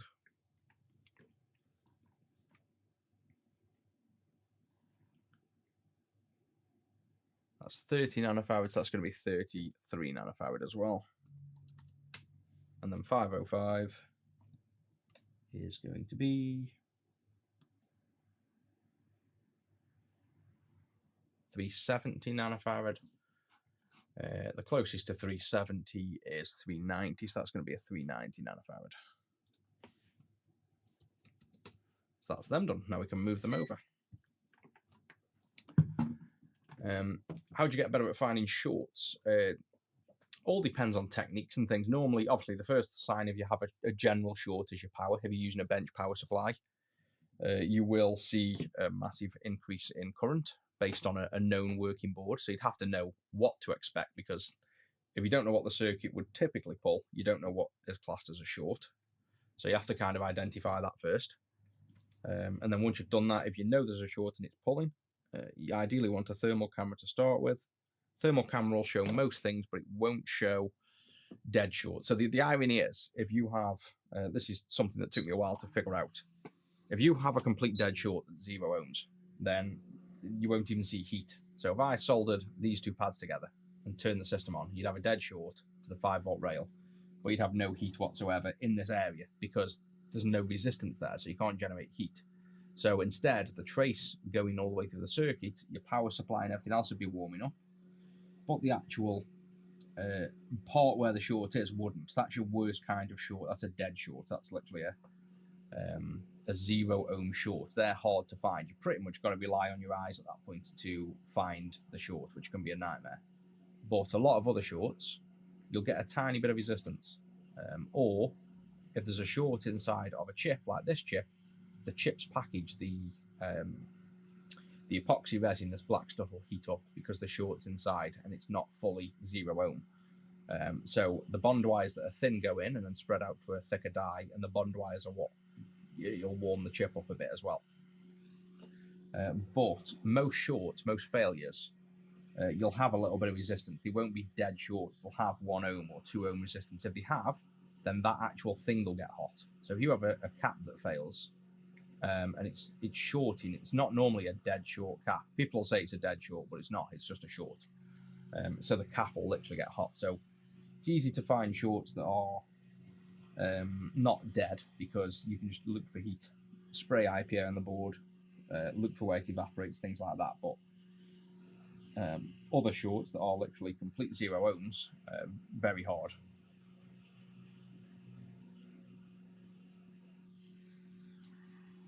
This is a quick 861 DW hot air station.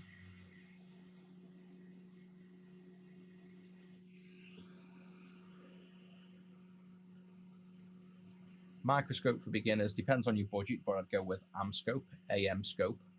They are you get a lot for your money basically. I had Brunel microscopes, and I probably want at some point like a where I burnt my finger, that hurts. I had like I want rather like the more expensive branded microscopes at some point, but I had a Brunel and it was no better than an Amscope. So I don't know how much better quality the optics are going to be in the higher end microscopes, but if you bear in mind this camera is all about the optics, so the glass is the reason and the CCD sensor are the reason this image is so sharp. This is a 1K image that beats any 4K camera that you'll see on the market. This is just, a 1K from a Blackmagic sensor, so sensor quality and glass quality really do make a difference. So that's why I'm kind of thinking high-end microscopes probably would definitely make a difference. But yeah, AM scope is what I'd start with. If you haven't got the budget for an AM scope, then you're stuck with USB microscopes, really. But you get no depth perception. So how I'm soldering now, there's no depth perception on this. I can't tell where, say, my tweezers are now from the height of the board. Not got a clue. So I just feel when it's touching. I've kind of got used to working like this now, though, because of doing the streams. But yeah, you can't beat a bit of depth perception. It's a lot easier. I think I've developed this new skill to not have depth perception when I'm soldering, so that's what I've got good at. Right, D501 we might as well do next. That's a diode, so that will use the multimeter. Bring this in. So this diode could be, we go nice and close. I think we're fully zoomed in. There we go. So this D501 could be 1 or 2 diodes. I'm just going to use my multimeter and then go into diode mode. Diode mode should beep when you touch things together. So if there's a dead short, in a sense, that you're expecting a diode but it's shorted together, it's physically connected, you get a permanent beep. If it's a diode and you find the right orientation, let's test this way. Hear that single beep? That single beep means I've found a diode. So this is the cathode, this is the anode. If I look at the multimeter, it says 0.56 volts. So we've got an anode to cathode, a cathode here, an anode here. So if we check the third pin, do we have also a diode? There we do. So we've got, again, a fairly common cathode to double diode, which I keep binning it and I haven't got it on my desk, so I have to bury it out. We zoom out. What we have is this, exactly the same again. So there's the chip, flip it round. We've got here, this pin is a shared cathode, the negative. So both of them negatives connect here. And this is the anode to 2 different diodes. So that's what we're looking at in terms of what this is. So I can copy that, D501, the description, from the other diodes that we've written, that most of them are that. So anode is 1, cathode is 2, so it's not that one. There we go, dual diode, anode 1, 2 cathodes on 2, anode on 3. Right, paste that in. So we can transfer him over, but while we're here, let's test the other diodes if there are one. ZD will be a Zener diode, so which one is that pointing at? So that's going to be a Zener. It says 6.28, so that's probably a 6.2 Zener diode. D503 then, let's test if this is the same. So we're going to presume cathode, anode yes, same again. So D503 is identical. Any particular model for the amp scope? No, but all I'd say is on these, so when you're looking for a scope, I think this is an amp scope as well on here, this white part. Look for the ones where these are adjustable like this, movable. If you get ones where these still move, but they're just tubes, straight tubes into the body, and it's just the tubes moving, I find the optics of that, well, it's what Zach uses, and I find it impossible to use. So, oh no, he's changed. Yeah, that's a point. That one, I was just about to say, Zach's got hard to see. His is still hard to see, but he's got ones that look similar. But I tend to find the ones that move like this are better than the ones where it looks just like a tube going into the body that move. Some of them can be crazy hard to see through, and I just can't use them. Which I've got a bunch up there, I think. Yeah, so 1 second, I've got one up here if I can get it.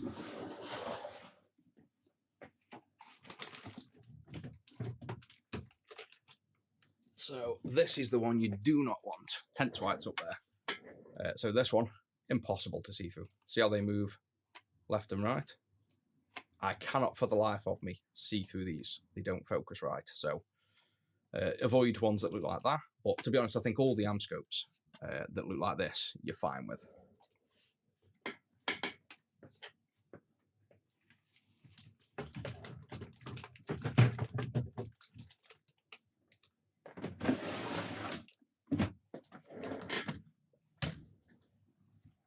Right, what were we doing?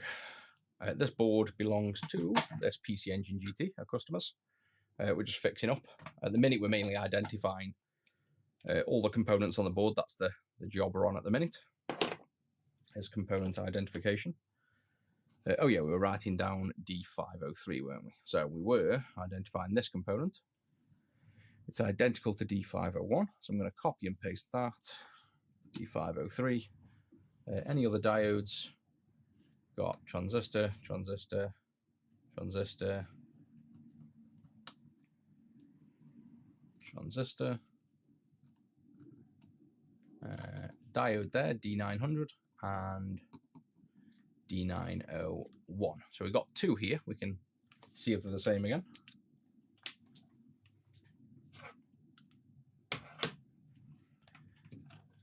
We have, so far the pattern has been, we've always had the cathode here and the anode here, same again. Yep, so that's identical. This one, yeah. So every diode there is exactly the same. So that's made our lives a little bit quicker. Paste two of them, write down D900 and D901. So that's all the diodes left on the board. Let's transfer all them over. So we will just get this board, pre-tin the diodes, diode there, and then two diodes up the top somewhere. Where were the others? One up there and one there. So a bit of solder on that. Solder on that. Solder on them. We've already got solder on that one, so that's it. We will then hot air these off. It doesn't matter which way they go now because they're all the same, as long as we take the right components off.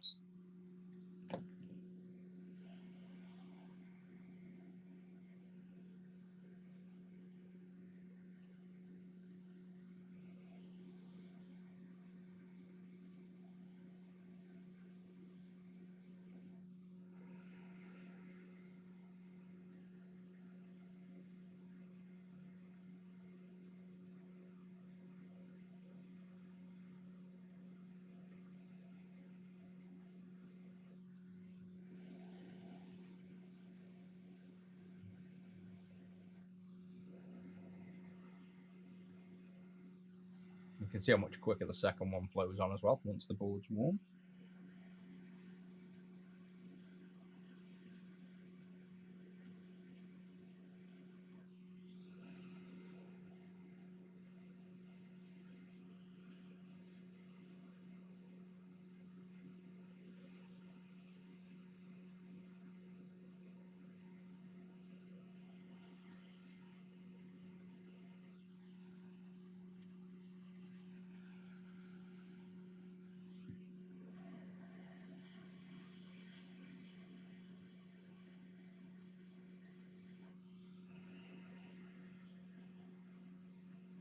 Hey, thanks. Glad you like the bit of reflowing.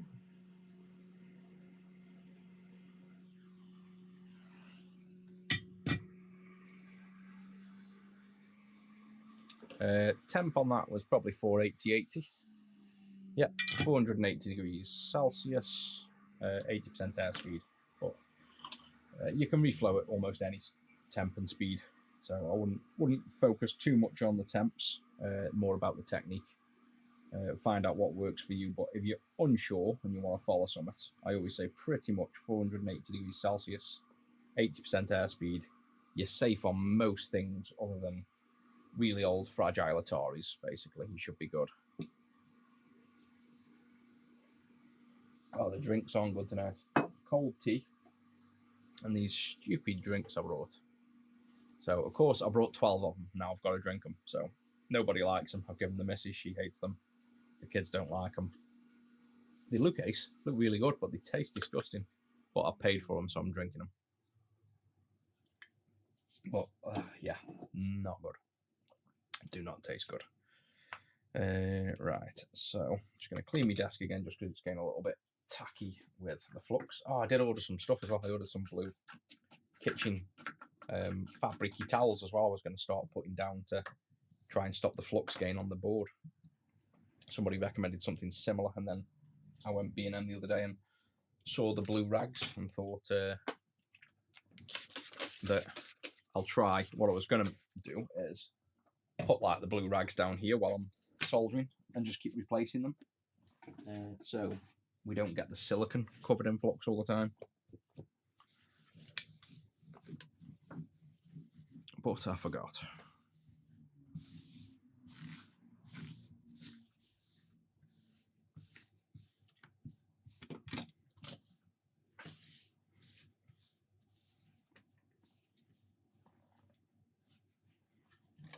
Oh, there we go, a bit cleaner.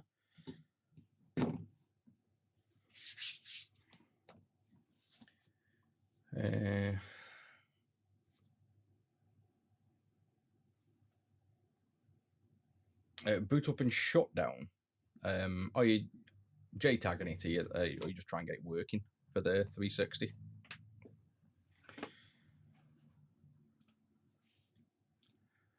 Right, so what are we on next? We're going to leave this queue because it's 5-pin. Not sure what that's going to be yet. It'll obviously be some form of transistor setup.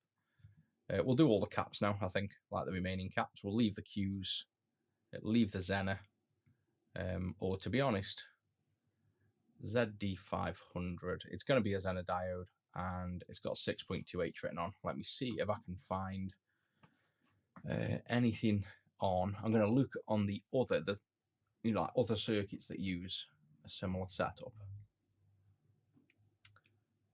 See if I can find any justification, because it's similar to the Atari Lynx power circuit, where it's going to be using a Zener diode and some feedback to set the voltage for the 5-volt output.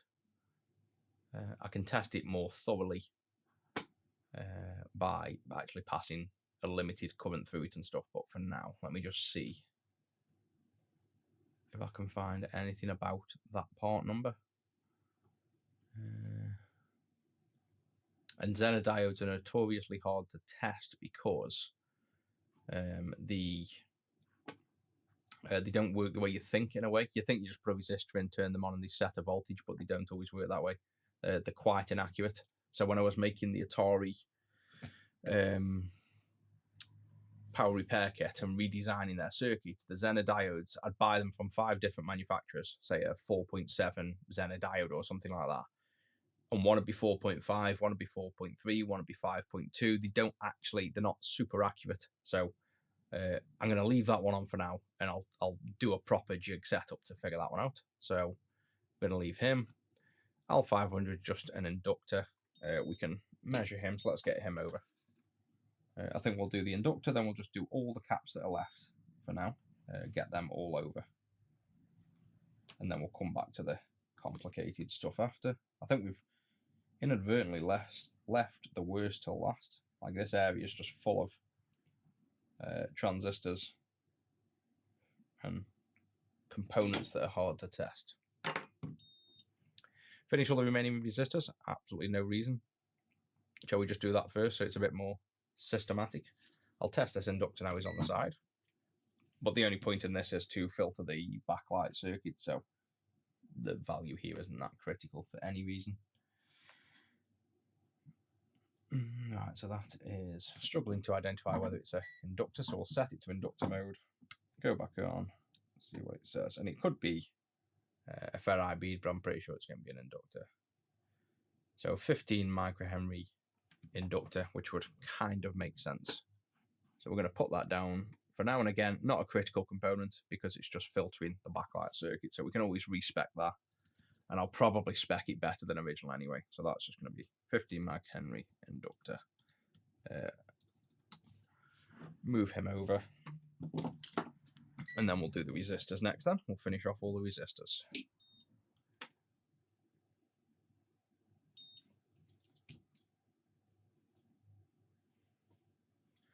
What we're doing, we're transferring all the components off of a PC Engine GT onto a board I've remade, and then measuring all the values of the components as we go.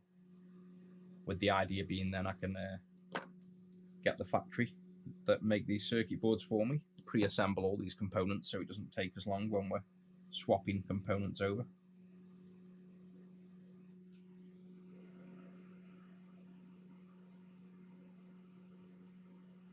I go live most days, absolutely no schedule at the minute. You'll normally find me on at 5:30 or 6 in the morning UK time, except Mondays because orders are crazy on Mondays.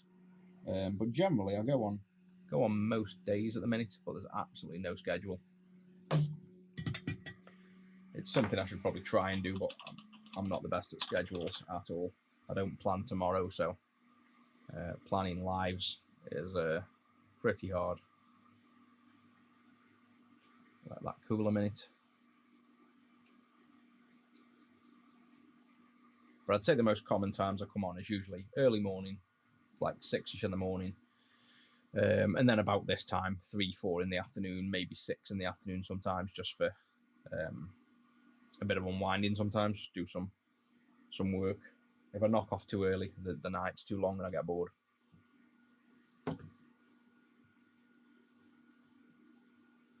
What degree do you need? None. I'm self-taught in everything. I've got no education whatsoever, and I do it for a living, so you don't need any, basically. Right, we'll write down all of these numbers now in the spreadsheet. So we have R501, R500, R901. Yeah, RetroSex is me. RetroSex is the other business. That's I'm not involved in that one. R900 and 901. Where did I learn it? I taught myself. So literally buy Game Boys, buy hardware, try build hardware. It's not something you just learn, overnight. It's just all built up knowledge from years.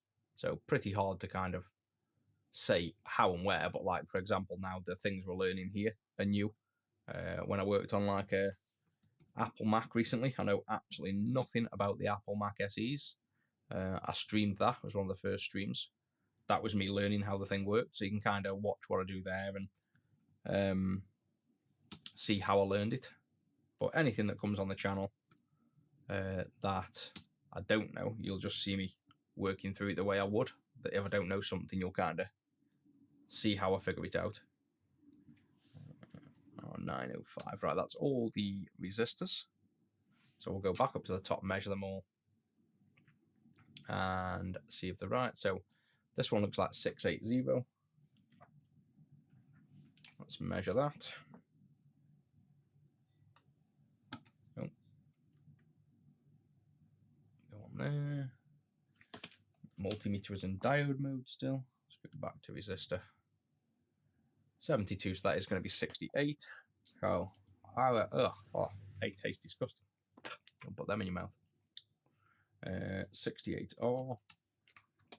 682 is 6.8K.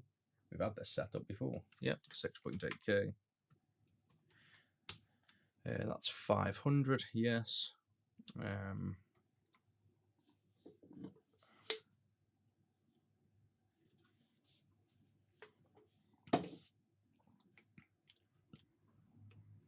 Hey, welcome in from Uganda.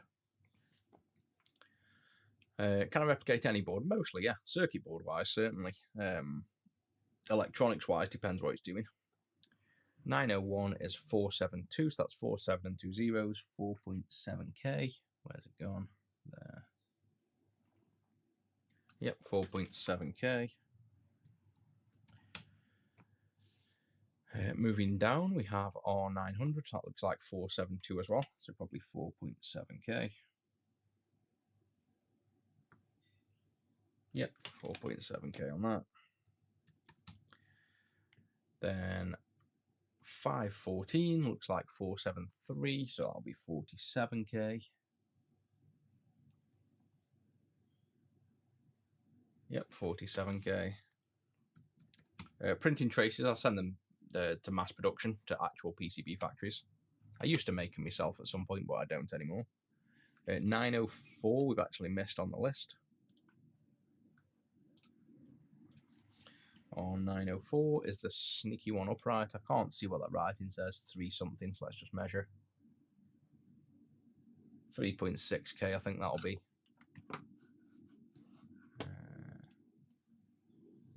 Yeah, 362, so that'll be 3.6k.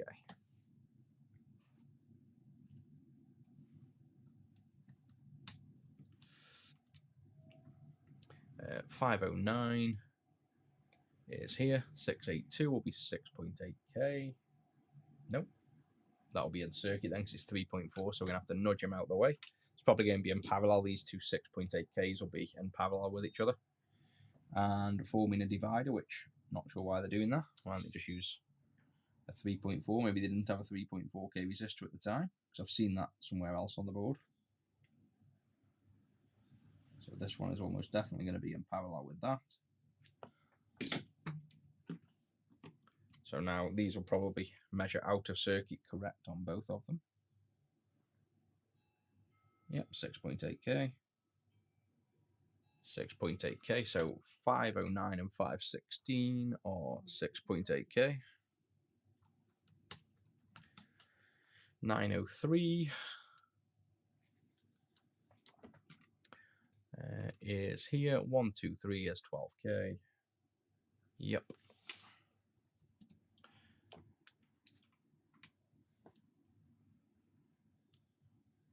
Bulk of the work is probably prestige consoles more than repairs. So we build, like, people buy pre-made consoles. They're by far the most popular.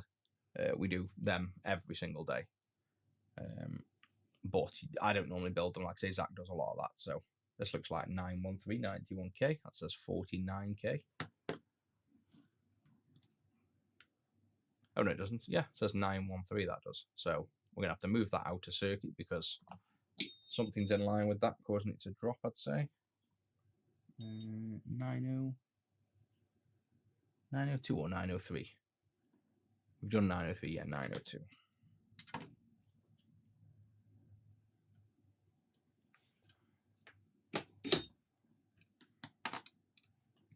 And now let's see if that measures what we expect. So I'm expecting 93k. Yeah, 93k. And then 905 is apparently the last one, which it is, down here. That says 103, so that'll be 10k. And it is. So that's all the resistors measured and they're all working. So let's get them all moved over to the board. Then we'll do all the caps. And then we're nearly there.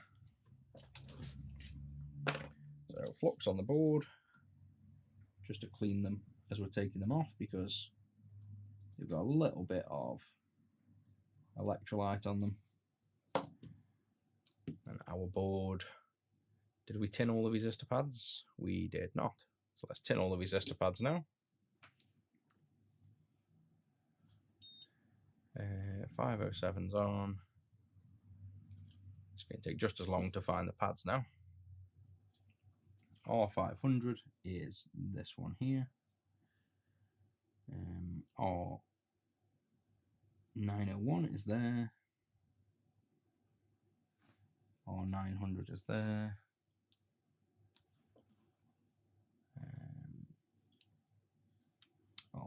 514 is there.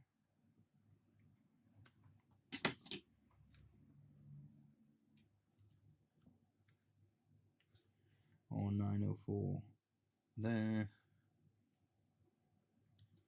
903 there. 902 below it.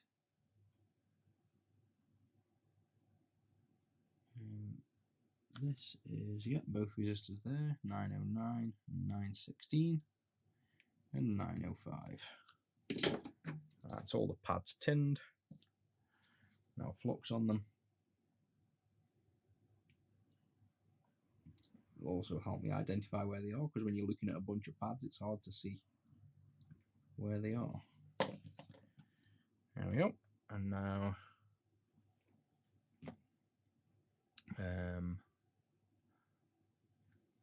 NF flux. Don't recall trying it now, but I've tried every flux available on DigiKey and multiple other places. I tend to try and find flux that is also fairly mainstream and also easy to source, because you tend to find half the time you'll get a flux, like when I used to use Amtex, and then you can't get hold of a genuine source. They always end up going out of stock. So the Styri's that good, I don't even look around anymore. That's become the number one flux for me to go to.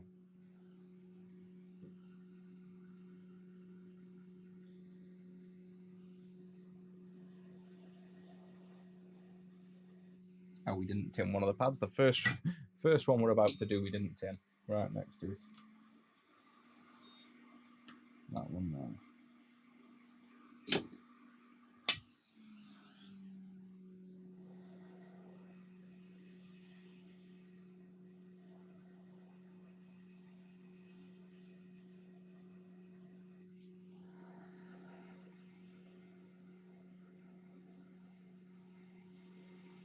What app am I using? What for the stream? Using Streamlabs. And then all the integration stuff, most of it's Streamlabs, and the TikTok stuff is Tickfinity, it's called.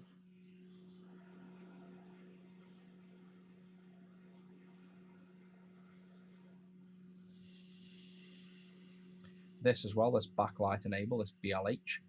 You short that if you're using the original backlight, but the customer's actually having a screen upgrade, so we're not going to re-short that, because we would technically remove that short if we were doing the IPS upgrade, so we're actually going to leave that disconnected.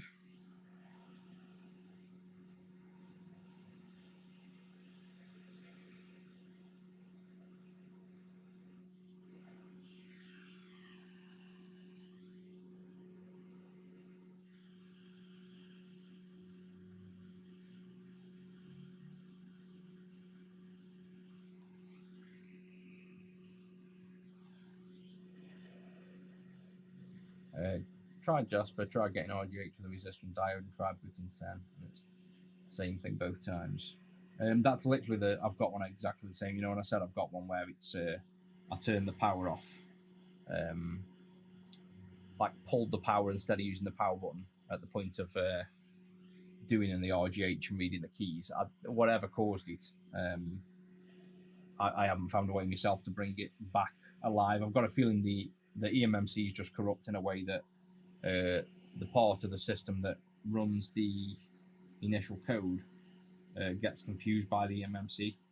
I'd say my next step, if I was going to try and diagnose that, would be to remove the eMMC so it can't interfere, to see if you can get it to JTAG, and then probably plonk the eMMC back on while it's JTAG'd, or wipe the eMMC with an external reader. That'd be like my guess if I was still working on that one.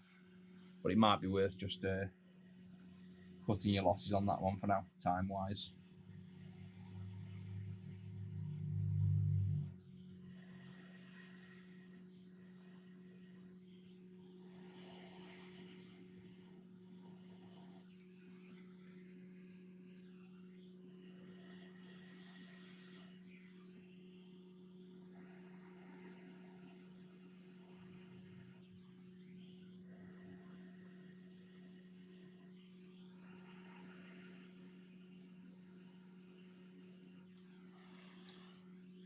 One more.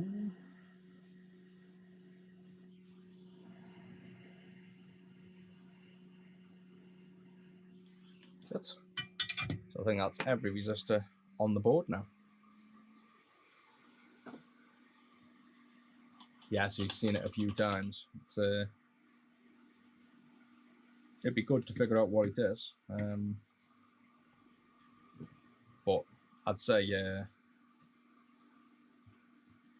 it's got to be, well, at least the one I did, it was definitely related to, it was working, I wrote the cell, and then during a power cycle, it no longer would JTAG. So something gets involved in the steps.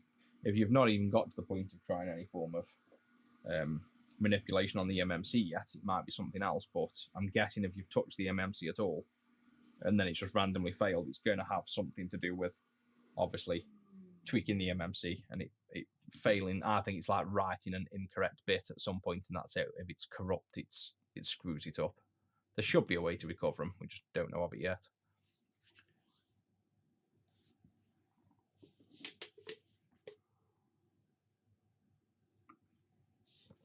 How can you work where we work? We don't employ at the minute. We're pretty much a family-run business now. But nothing's stopping you getting into the retro modding yourself and chucking some consoles on eBay and that. PCBs, especially the ones we make, are very heat resistant. They can take a lot of abuse.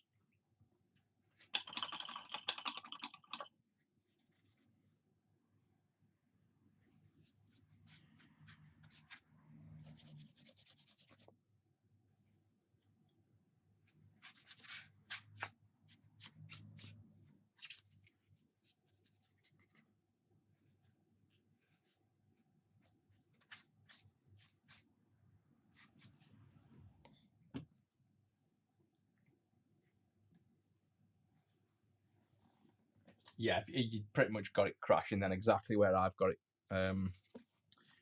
crashing, which is as soon as you've written the cell and then something fails. So it's definitely related to that cell. I think it's just writing the cell wrong. So I'd probably make sure your wires are nice and short, all the ones to the Pico or whatever you're using to do it. Make sure them wires are nice and clean and short, because that is going to be causing you. I think it's basically writing incorrect data, because if the wires are too long, we'll get mixed up. So I reckon that's what's causing it. Right, Q502 is easy to identify. That not so much. The Zenodiode not so much. That not so much. These transistors, this, and this, the 3-pin transistors, are easy enough to identify. But let's just swap all the caps for now. Let's start with that, or identify them. So again, maybe do all the caps in one go. Slant them to the side, measure them all in one go, and then transfer them all in one go. That seemed to work good. Nudge over.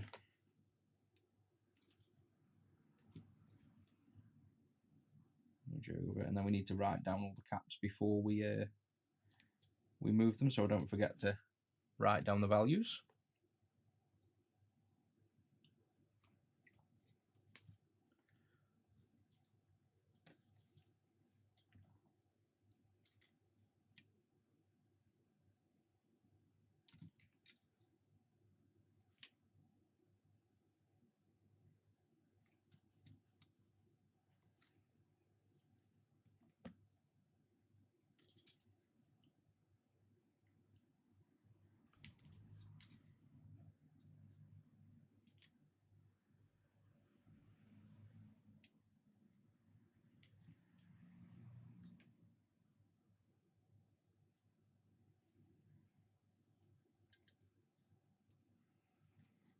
My iron is 390C.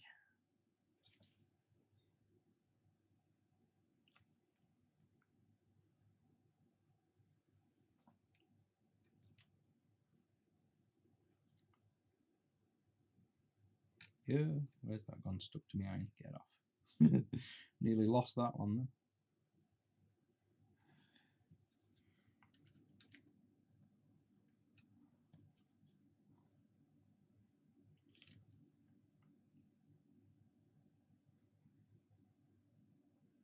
Put in there. That's right, I think I've Turned everyone. Yep, there's none left down here, so I think that's all of them. Time to measure. My boards are, yeah, should be FR4 standard, so just fiberglass basically.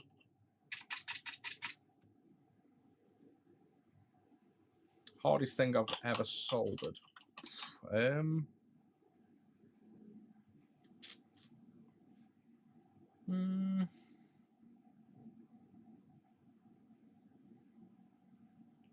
Trying to think, really. Nothing's that hard to solder anymore, so it's like, I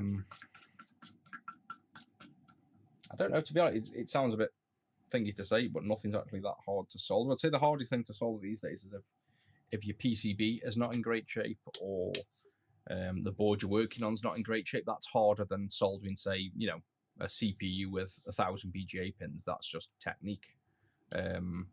Things like the Dreamcast, Sega Naomi's, the arcade boards, reflowing the, or completely reballing and replacing like the Dreamcast BGA VDPs. They were difficult until I got the technique right. They take time and technique. So that was hard to get them right, and you have to make sure your board's totally flat and's got no warping. There's just like a lot of technique to BGA soldering if you're going to do it by hot air, not machine. So BGAs are definitely hard when they get big, but I don't know, it's not as hard as you think, basically, I guess, as the answer to that. Soldering isn't that hard. You just build up some techniques. It's more learning the techniques that work that's the hardest. Especially as you work on different things are, you know, boards that you think could feel or work the same as others, you find out they don't behave the same, and you can have trouble when, you know, because every board can be slightly different. Right, so 350 nanofarad. Let's go back to our sheet. 390 nanofarad, that's going to be then, and that is C713, 390 nanofarad, I believe I said. 713. Yep. 714 next.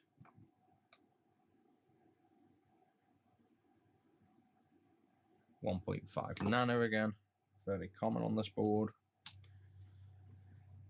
C706. And C716 will be next.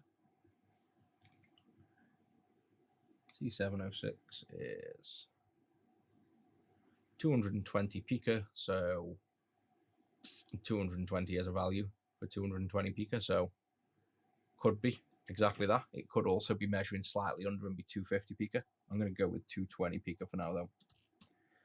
716.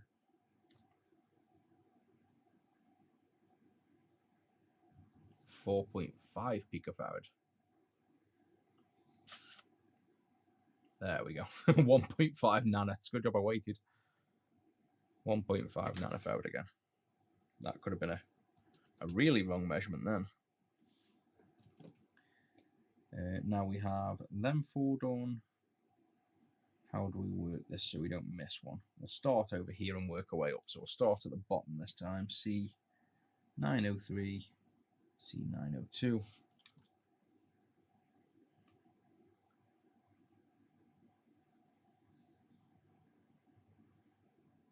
That is 100 nano, so 0.1 micro. You typically hold that. You wouldn't normally put 100 nano, but I'll put a 100 nano for now.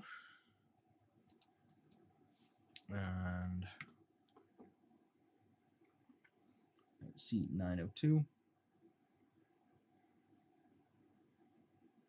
That is 10 nanofarad. Don't know why it's showing up.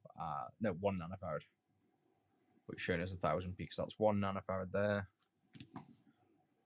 4902. Phone technician. Yeah, I watch some videos of people repairing the mobile phones, but it's not something I want to get into. It's like screen repairs and different variations of phones and far too much stock. I'd have to carry so much stock for that. ENIG I'd always go with 100% of the time. This board is pre-tinned. The one I've got, this might be one of the first production tests I've got because I grabbed it from down the corner. But I produce all the boards with ENIG. It stops corrosion, makes flowing solder much easier as well. I'd never not use ENIG. A hassle is not going to last. Well, it might, but no, I'd just go with ENIG. It's not worth the price difference.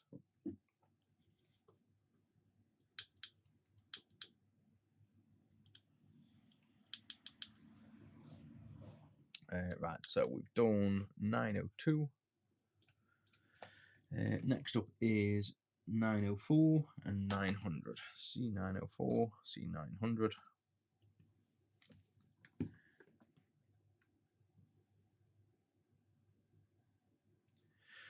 $110 nano, which is 120 probably. So that'll be 120 nanofarad on 904. Yeah, and now 900. This is quite fluxed up. Let's just give that a bit of a clean.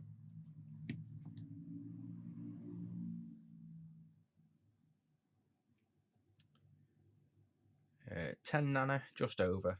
So it's probably going to be 10 nano. It could be 15 or 12. But it's just over 10. So that's probably 12 nanofarad, but it's not going to make a massive difference in this circuit. It's not. I don't think it's going to be 10 because it's slightly over. I'm going to go 12 nanofarad on that one. How much did I pay for the meter? The LCR meter, this thing, I think it's about 600 quid. Let me just see. Peak Tech 2170. Shopping. Oh, not that bad now. Or is that not the make? I know they're only like 250 quid now. 280, depends where you get them from. I'm sure I paid like 600 odd pounds for this at the time, so that looks like it's come down in price now.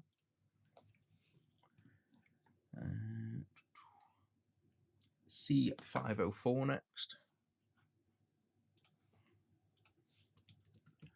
C504.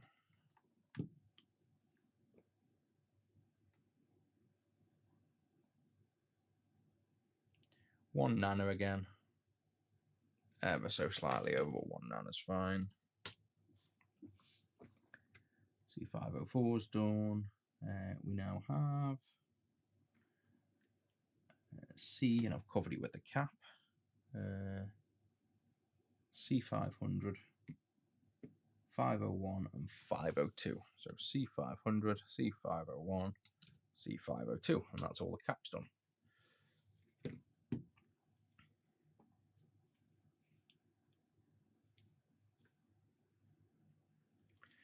GPS, you need to get GPS. They sell integrated pre-certified modules as well for all the GPS stuff. If you're going to make your own, you're talking £100,000 in certification, FCC certification. And I think for GPS, you have to register for something else. So I wouldn't make that yourself. I'd use an integrated package that drops into a chip and then talk to it over I2C or SPI. 13 nanofarad. Probably going to be 33 then. Well, there is a 30 nanofarad, but slightly over, so I'm going to go 33.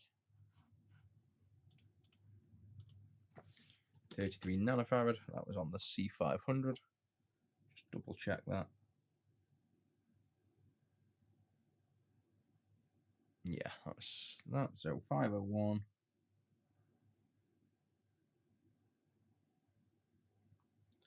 .9 nanofarad. So there is a 5, and there's a 5.6. So let's go 5 nanofarad. And then 502, last one.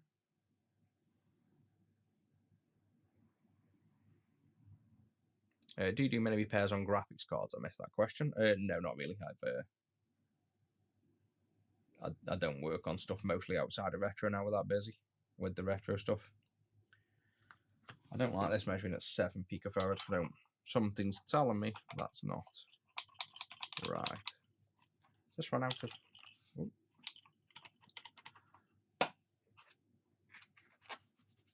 I think that's just not measuring correct. Oh, I think it's touching a hole in the circuit board actually. Let's move 502 out the way a bit further.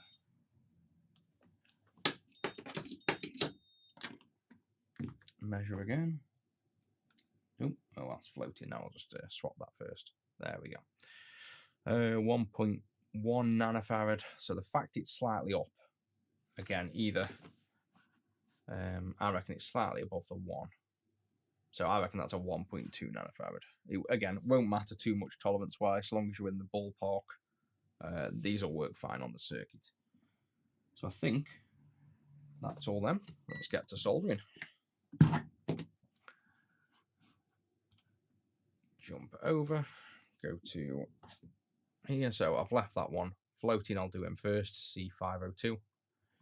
And we'll have to do the same again. We're going to have to tin all the pads and find where they are, because it's difficult to spot the pads. Now they're getting more filled, we should find them. So C502's there, 501's there, 500's there,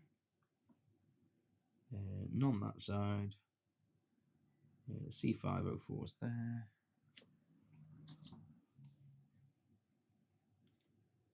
and then we have C900 there, C714 and 13 on the outside, C706 and 716 on the outside, 902 there.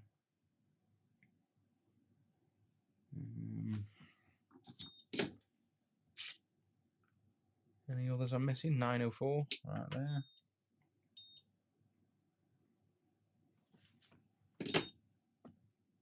(902), 903.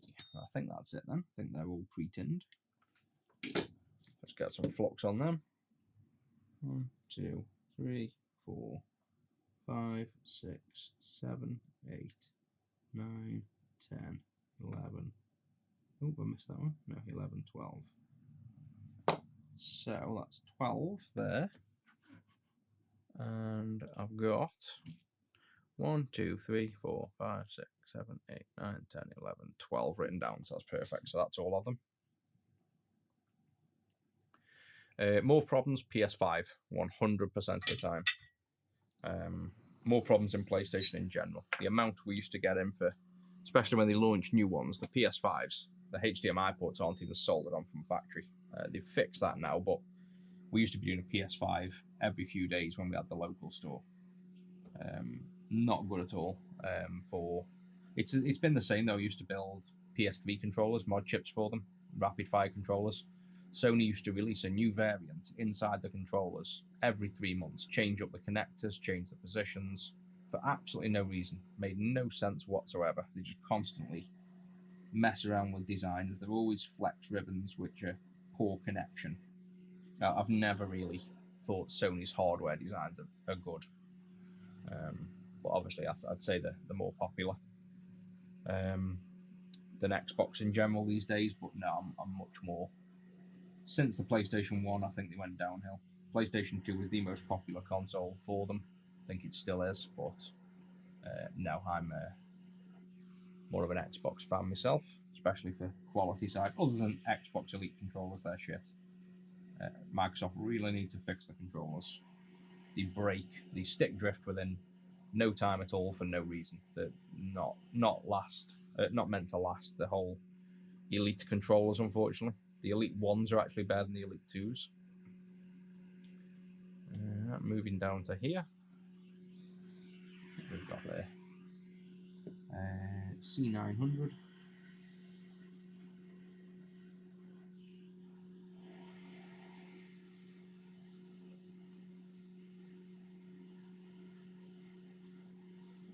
The Elites, no, the Elites have got bog standard, not even Hall effect sensors. The Elite 1s and 2s, unless they've upgraded them recently. They're literally completely stock resistive thumbsticks.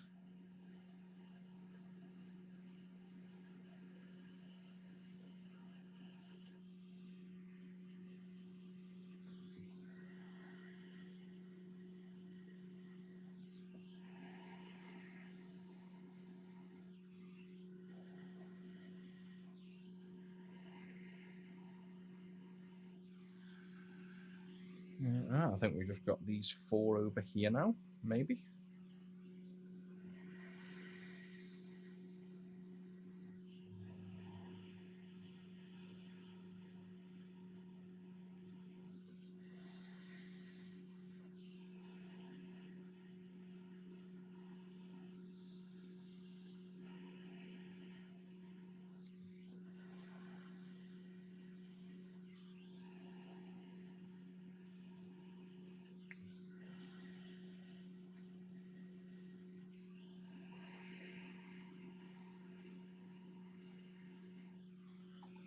That's it.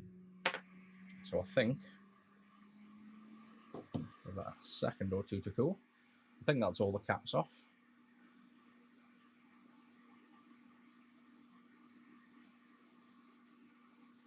Yep, so we're now left with transistor, transistor, Zener diode, transistor, transistor, transistor, transistor, transistor, transistor. So just all transistors, so it's going to be all component identification basically. Some of them easy, some of them not so easy.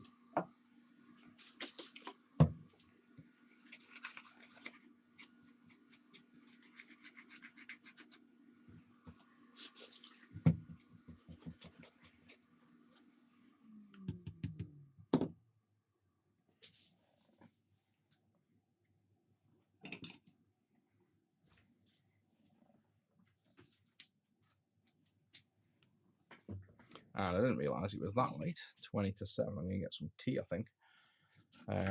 So I reckon I probably would finish it tonight, but the fact that what we've got is easy to see on here. These 5 pins are going to be, and these 6 pins are going to be hard to figure out, so they're going to take some time. So I might do all the legwork of figuring out what chips these are off camera, just because it's going to be boring for you guys. We haven't got much left here, to be honest. We've just got the transistors. The transistors, we can identify the 3 pins in the component tester. Once we figure out which 1 5-pin is a certain thing, we'll probably be able to find the rest pretty fast. But there's literally a handful of transistors left, basically. So I'll either finish this, probably end up finishing it tomorrow, I'd say. But I'll probably do the legwork of identifying the components first, because there's not much interest there. I'm just going to be stumbling around, searching DigiKey, searching Google, typing in some queries, just trying to figure out what the components are, basically. That's not that interesting. Once this is done, though, once this is all connected, we've got to wait for this connector to come, wait for this pot here, the wheel, to come, because this connects to the cartridge port, and when you take them off, they basically melt. They're not designed to be taken off, and this was with light hot air as well, so I could probably get this working, like this connector, but it's just not worth the time to, solder them pins on. I'm going to wait for the connector to come and make this a removable connector and convert this to a physical connector, so we've got like a ribbon that we can unplug. So we can't load games anyway until that comes. We're waiting for the wheel to come, so we'll, whether I finish this on stream, as in just putting them last few components on, I may or may not. It's just literally finishing them last few, and we can't power it up yet anyway until the other bits come. So I might just finish that off and wait until the other bits come, and then when the other bits come, I'll show you connecting this cartridge up, and we'll attempt to boot this thing. But hopefully that will fully boot when we've got all the bits on, because obviously this originally didn't boot at all for the customer. No sounds, no audio, just no boot whatsoever. So I'm hoping that when we've done all this work, or at least we know every component on there that's on there is good, I think we're going to get a successful boot, hopefully. Yes, it is a Stoke accent. Let's get this cleaned up.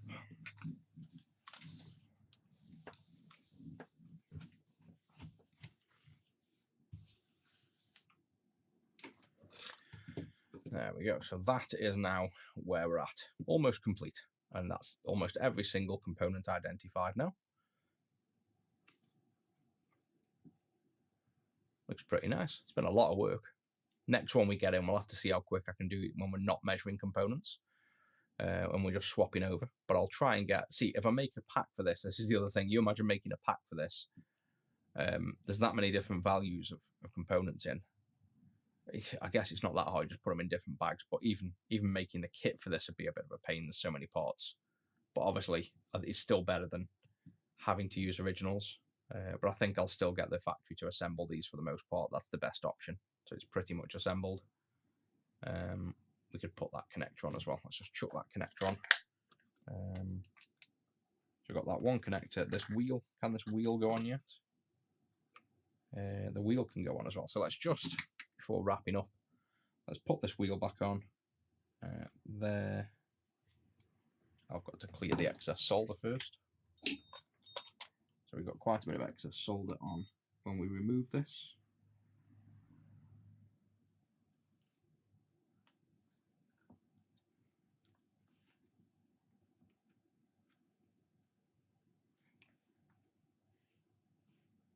And the problem with this wheel, luckily this isn't the one that was melted.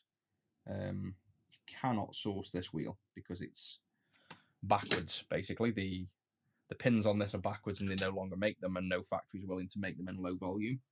So luckily this wheel survived. Now we want to make sure when we put this on, there's definitely nothing in this area we need to hot air. And there isn't, as far as I can see. Let's just make absolutely sure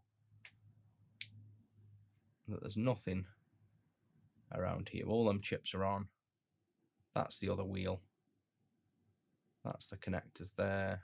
Yeah, there's nothing we're hot airing anywhere near this area. But if we do come anywhere near this area, we want to make very certain I don't melt the living shit out of this connector like I did the other one, because I can't buy them.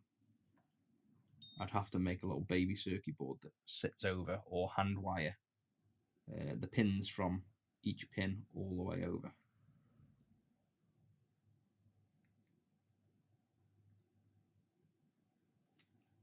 Them on. And there's the wheel pins.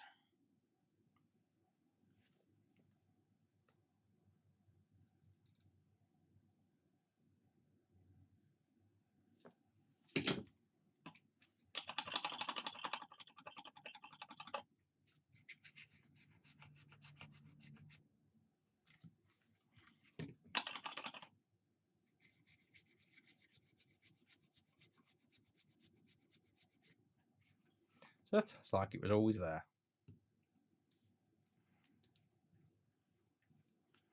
So that's that on, and then we now want to connect the high voltage. Again, this isn't going to be used, so it doesn't really matter, but we'll connect the high voltage connector back up that way around.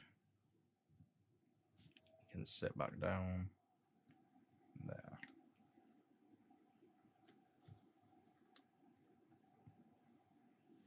So I'll just hold that in midair in rough position like that.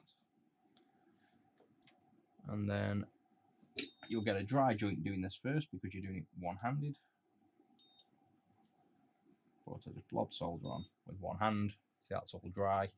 But now with the other hand that you've now got free, because the connector's in and in the right position, which it is, you can solder this pin up correctly, let it cool, and then reflow the pin that was dry.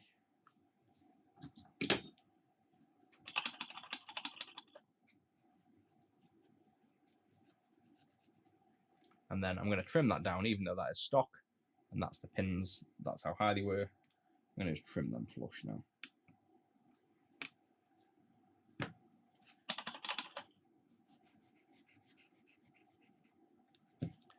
That's it.